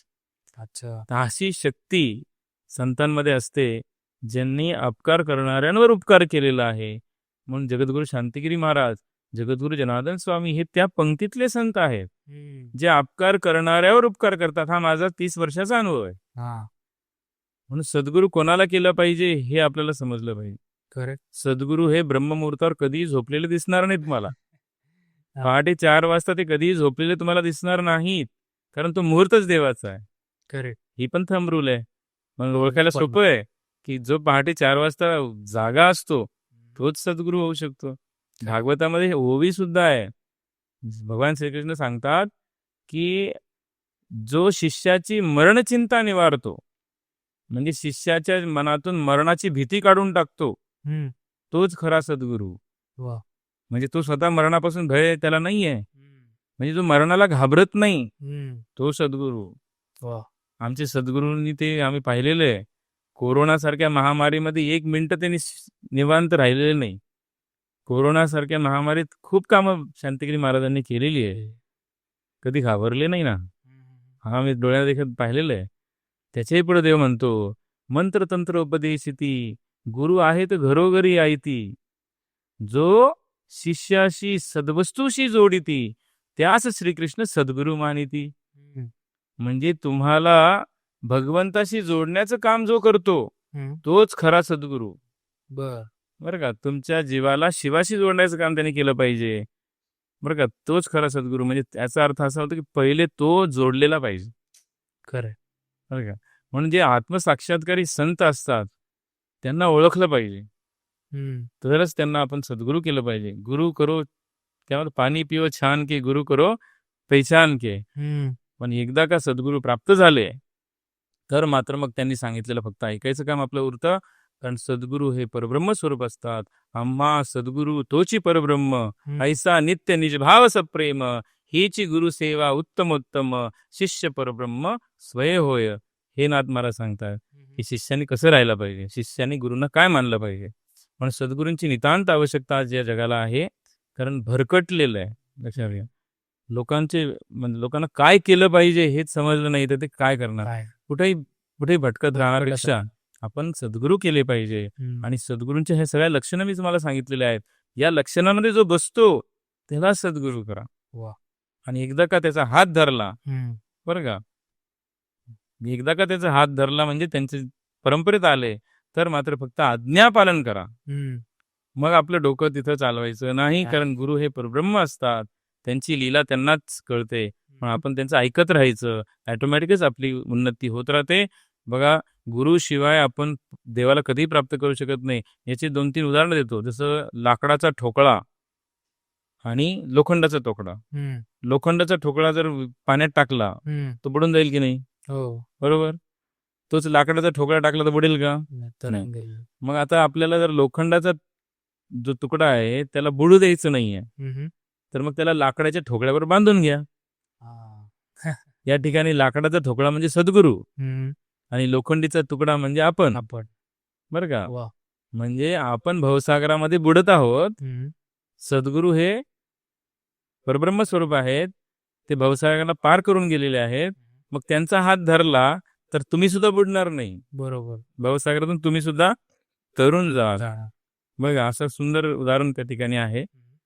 फळ्यावर 0-0-0-0 किती लिहिले, त्याला काही किंमत आहे का? नाही. तसं तुमच्या जीवनामध्ये जर गुरु नसेल तर किंमत नाही. पण त्या 0च्या आधी जर मी 1 लिहिला, समजा 5 शून्य आहेत, त्याला किंमत 0 आहे.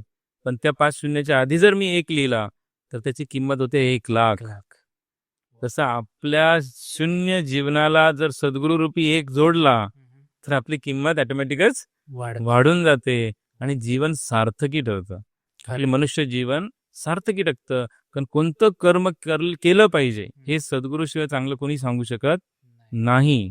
जसं डॉक्टर असतो ना, डॉक्टरकडे जावंच लागतं तेव्हा ते रोग ओळखतात आणि मग तो मेडिकलमध्ये कोणतं औषध घ्यायचं हे सांगतो. का तुम्ही पुढे मेडिकल खाता? नाही ना. नाही. म्हणजे त्याचप्रमाणे आपल्या कर्मानुसार आपलं कोणतं कर्म आपल्याला प्रॉब्लेम देत आहे, कोणतं कर्म आपल्याला बाधक आहे हे सद्गुरू बघतात. त्यानुसार तुम्हाला उपाय सांगतात की हे कर्म कर बेटा, तुझं पाप नष्ट होईल आणि मग तुम्हाला चांगले दिवस येतात. हे चांगले सुखाचे दिवस, तुम्हाला चांगले दिवस येण्यासाठी तुम्ही सद्गुरू केला पाहिजे, त्यांच्या आज्ञेचं पालन केलं पाहिजे. ही सद्गुरूंची फार मोठी आवश्यकता या जगाला आहे. आणि म्हणून अशा सद्गुरूंच्या प्राप्तीसाठी अनुष्ठान करा. अनुष्ठान केल्याशिवाय तुम्हाला बाबाजी भेटणार नाही, सद्गुरू भेटणार नाही. करेक्ट. यज्ञ केल्याने आपल्याला आपले पाप नष्ट होतील, आपली सुखाची वाटचाल सुरू आहे. अशा या कार्यक्रमाचा फार मोठा लाभ आहे. या कार्यक्रमामध्ये तुम्ही येऊन पहा, तुम्हाला भरपूर काही अनुभव त्या ठिकाणी पाहायला मिळतील. आणि बाबाजींसारखे सद्गुरू प्राप्त करायचे बरं का. हे सिद्ध योगी महापुरुष आहेत. बघा, आज एखादा व्यक्ती आहे का जगामध्ये असा की जो बालब्रह्मचारी आहे? नाही. बरं का. त्याच्यानंतर कोणासमोरही पाणी देखील आजपर्यंत पिलेलं नाही. 45 वर्ष झालेत. अखंड फलारी आहेत. कुटियामध्ये राहतात, बंगल्यांमध्ये राहत नाही. शेणाने सारवलेल्या कुटियामध्ये राहण्याची त्यांची इच्छा असते. नेहमी निसर्गाच्या सानिध्यात राहतात. अखंड 9 वर्ष मौन व्रतात राहिलेले आहेत. पैशाला हात लावत नाही. माता भगिनींना देवी समजून त्यांना दुरूनच दर्शन घ्यायला सांगतात. अशी ब्रह्ममुहूर्तावर नेहमी उठलेले असतात. दिवसातून 2 वेळा स्नान करतात, 3 वेळेस हवन करतात, कंटिन्यूस समाजसेवेमध्ये राहतात. जीवन सगळं जगासाठी अर्पण केलेलं आहे. नेहमी देवाचं चिंतन करत राहतात. असे इतके दिव्य महापुरुष आपल्याला आज बघायला तरी मिळतात का? कुठेच. किंवा त्यांच्या दर्शनाने आपल्याला अनुभव येतात, त्यांच्या प्रसादाने आपल्याला अनुभव येतात. मग अशा जगद्गुरू शांतिगिरी महाराजांच्या दर्शनासाठी, त्यांचा कृपाप्रसाद प्राप्त करण्यासाठी सगळ्या जनता जनार्दनाला आवाहन आहे की 25 नोव्हेंबर ते 2 डिसेंबर दरम्यान तुम्ही आवर्जून वेरूळला राहायला पाहिजे. आणि त्यासाठी आधी रजिस्ट्रेशन करावं लागेल. रजिस्ट्रेशन का महत्वाचं? कारण तिथं खूप लोक येणार आहेत आणि त्यांची व्यवस्था चांगली व्हावी यासाठी रजिस्ट्रेशन आवश्यक आहे. तुमची राहण्याची व्यवस्था, प्रसादाची व्यवस्था आम्हाला करायची आहे. म्हणून सर्वांना विनंती आहे ओम जगद्गुरु जनशांती धर्म सोहळा या कार्यक्रमाचं रजिस्ट्रेशन 6 सप्टेंबर पासून चालू आहे. आपल्याला ह्या पॉडकास्टमध्ये सुद्धा त्याची लिंक दिली जाईल, फोन नंबर्स दिले जातील. आपण त्या नंबरला डायल करूनही माहिती घेऊ शकता. आणि विनंती ही आहे की या मनुष्य जीवनाचं सार्थक होण्यासाठी आपण सर्वांनी या कार्यक्रमामध्ये आलंच पाहिजे. कारण हे तुमच्यासाठी आहे. जगाच्या कल्याणा संतांच्या विभूती देह कष्टभीती परोपकारे. बुडते हे जन न देखवे डोळा म्हणून कनवाळा येतो आम्हा. म्हणून कृपया करून ह्या तळमळीचं जाणीव ठेवून आपण ह्या कार्यक्रमाला नक्की हजेरी लावावी. आपण रजिस्ट्रेशन नक्की करा. आपल्या सर्वांचं खूप चांगलं होईल हे मला पूर्ण विश्वास आहे. आणि या ठिकाणी बरेचसे मुद्दे या पॉडकास्टच्या माध्यमातून झालेले आहेत. जगद्गुरू शांतिगिरी महाराजांसारखे संत ज्यांना अनेक पुरस्कार देखील प्राप्त झालेले आहेत. हॉलंडचा पुरस्कार आहे, काशीच्या पंडितांचा पुरस्कार आहे, पत्रकार संघटनेचा पुरस्कार आहे, पैठणच्या नाथ महाराजांच्या वंशजांनी महाभागवत पुरस्कार जगद्गुरू शांतिगिरी महाराजांना आपले RSSचे मुख्य मोहन भागवतजी यांच्या हस्ते दिलेलं आहे. असे दिव्य संत जर या जगात आहेत तर त्यांचा आपण लाभ घेतला पाहिजे. नंतर पश्चातापाची वेळ नंतर येईल. कारण आज आपण ज्ञानेश्वर माऊलींबरोबर राहू शकतो का? नाही. तुकाराम महाराजांबरोबर राहू शकतो का? पण शांतिगिरी महाराज आहेत, त्यांचे सानिध्य तुम्हाला लाभू शकतं. म्हणून सर्व भक्तांना विनंती आहे, जसे अनेक संत झालेत, स्वामी समर्थ झालेत, शिर्डीचे साईबाबा झाले, गजानन महाराज झालेत, अनेक संत जसे झालेले आहेत, तसेच जगद्गुरू शांतिगिरी महाराज आज आहेत. आणि ते आपलं भाग्य आहे. आणि त्यांचं सानिध्य प्राप्त करण्यासाठी आपण या ओम जगद्गुरू जनशांती धर्म सोहळ्यामध्ये नक्की यावं. त्याचं रजिस्ट्रेशन करा ही आपल्या चरणी प्रार्थना करतो. आज खूप सारी संधी आमच्या या कॉस्मो मीडियाच्या माध्यमातून इथे प्राप्त झाली. त्याबद्दल त्यांचे मी खूप खूप धन्यवाद मानतो. धन्यवाद. आणि काही प्रश्न असेल तर तुम्ही अजूनही विचारू शकता. काही अडचण नाही. नाही, मी प्रेक्षकांना हेच सांगू इच्छितो की महाराजांनी जेवढं आता एवढं सुंदर आपल्याला सांगितलंय, सो डिस्क्रिप्शनमध्ये नंबर्स दिलेले आहेत, कमेंटमध्ये सुद्धा नंबर आणि रजिस्ट्रेशन लिंक दिलेली आहे. सो प्लीज जाऊन तुम्ही रजिस्टर करा. अजून तुम्हाला काही जर प्रश्न असतील तर दिलेल्या नंबरवर कॉन्टॅक्ट करा. मी महाराजांचं इंस्टाग्राम हँडल, यूट्यूब हँडल हे सुद्धा डिस्क्रिप्शनमध्ये दिलेलं आहे. सो त्यावर जाऊन सुद्धा तुमच्या बऱ्याच प्रश्नांची उत्तरं त्यांनी रीलच्या माध्यमातून दिलेली आहेत. सो ती सुद्धा तुम्ही बघा. आणि मला वाटत नाही महाराज की हा म्हणजे आपण आता असं थांबणार आहोत, कारण प्रेक्षक आपल्याला पार्ट 2 नक्कीच डिमांड करतील. सो आपण पार्ट 2 नक्कीच घेऊन येऊ. आमचं जीवनच त्यांच्या सेवेत आहे. एक्झॅक्ट. जशी त्यांची इच्छा. जनता जनार्दन म्हणतो आम्ही, त्याच्यामध्येच देव पाहतो. बरोबर. त्यामुळे तुम्ही प्रेक्षकांनी प्लीज कमेंट करून सांगा की तुम्हाला पुढचा पार्ट कुठल्या विषयावर आवडेल आणि तुमचे काय प्रश्न आहेत ते कमेंट्समध्ये सांगा. म्हणजे आम्ही पुढचा पॉडकास्ट जो घेऊन येऊ त्यामध्ये ते प्रश्न सुद्धा कव्हर करू. जगद्गुरू जनार्दन स्वामींचे विचार हा हे सोप्या भाषेत आहेत. जगद्गुरू शांतिगिरी महाराज सुद्धा अत्यंत सोप्या भाषेत लोकांना सांगतात. तर ते विचार आपल्या गृहस्थाश्रमी जीवनात कसं राहायचं, आपल्या विद्यार्थ्यांनी कसा अभ्यास करायचा, त्याच्यानंतर आपण गोमातेची सेवा का करणं आवश्यक आहे, गुरुकुल परंपरेत मुलांना शिकवलं का पाहिजे, त्याच्यानंतर भारतीय संस्कृतीचं आपण आचरण कसं केलं पाहिजे, का महत्वाचं आहे, ह्या सगळ्या गोष्टी जगद्गुरू शांतिगिरी महाराजांच्या कृपेने आम्हाला समजल्या आहेत. फक्त आम्ही तेच करतो की त्यांनी सांगितलेलं तुमच्यापर्यंत पोहोचवतो. सर्व काही त्यांची कृपा आहे. Correct correct. तर त्याच ह्यांनी तुम्ही प्लीज कमेंटमध्ये सांगा तुमचे प्रश्न. आणि तुर्तास आम्ही थांबतो. तर महाराज, आमचं एक स्वीट टॉकचं रिच्युअल आहे की आम्ही पॉडकास्ट एंड करताना फिस्ट बंपने पॉडकास्ट एंड करतो आणि श्री स्वामी समर्थ म्हणतो. तर आजचा आपण पॉडकास्ट थांबूयात. श्री स्वामी समर्थ. जय बाबाजी. जय बाबाजी. धन्यवाद. धन्यवाद.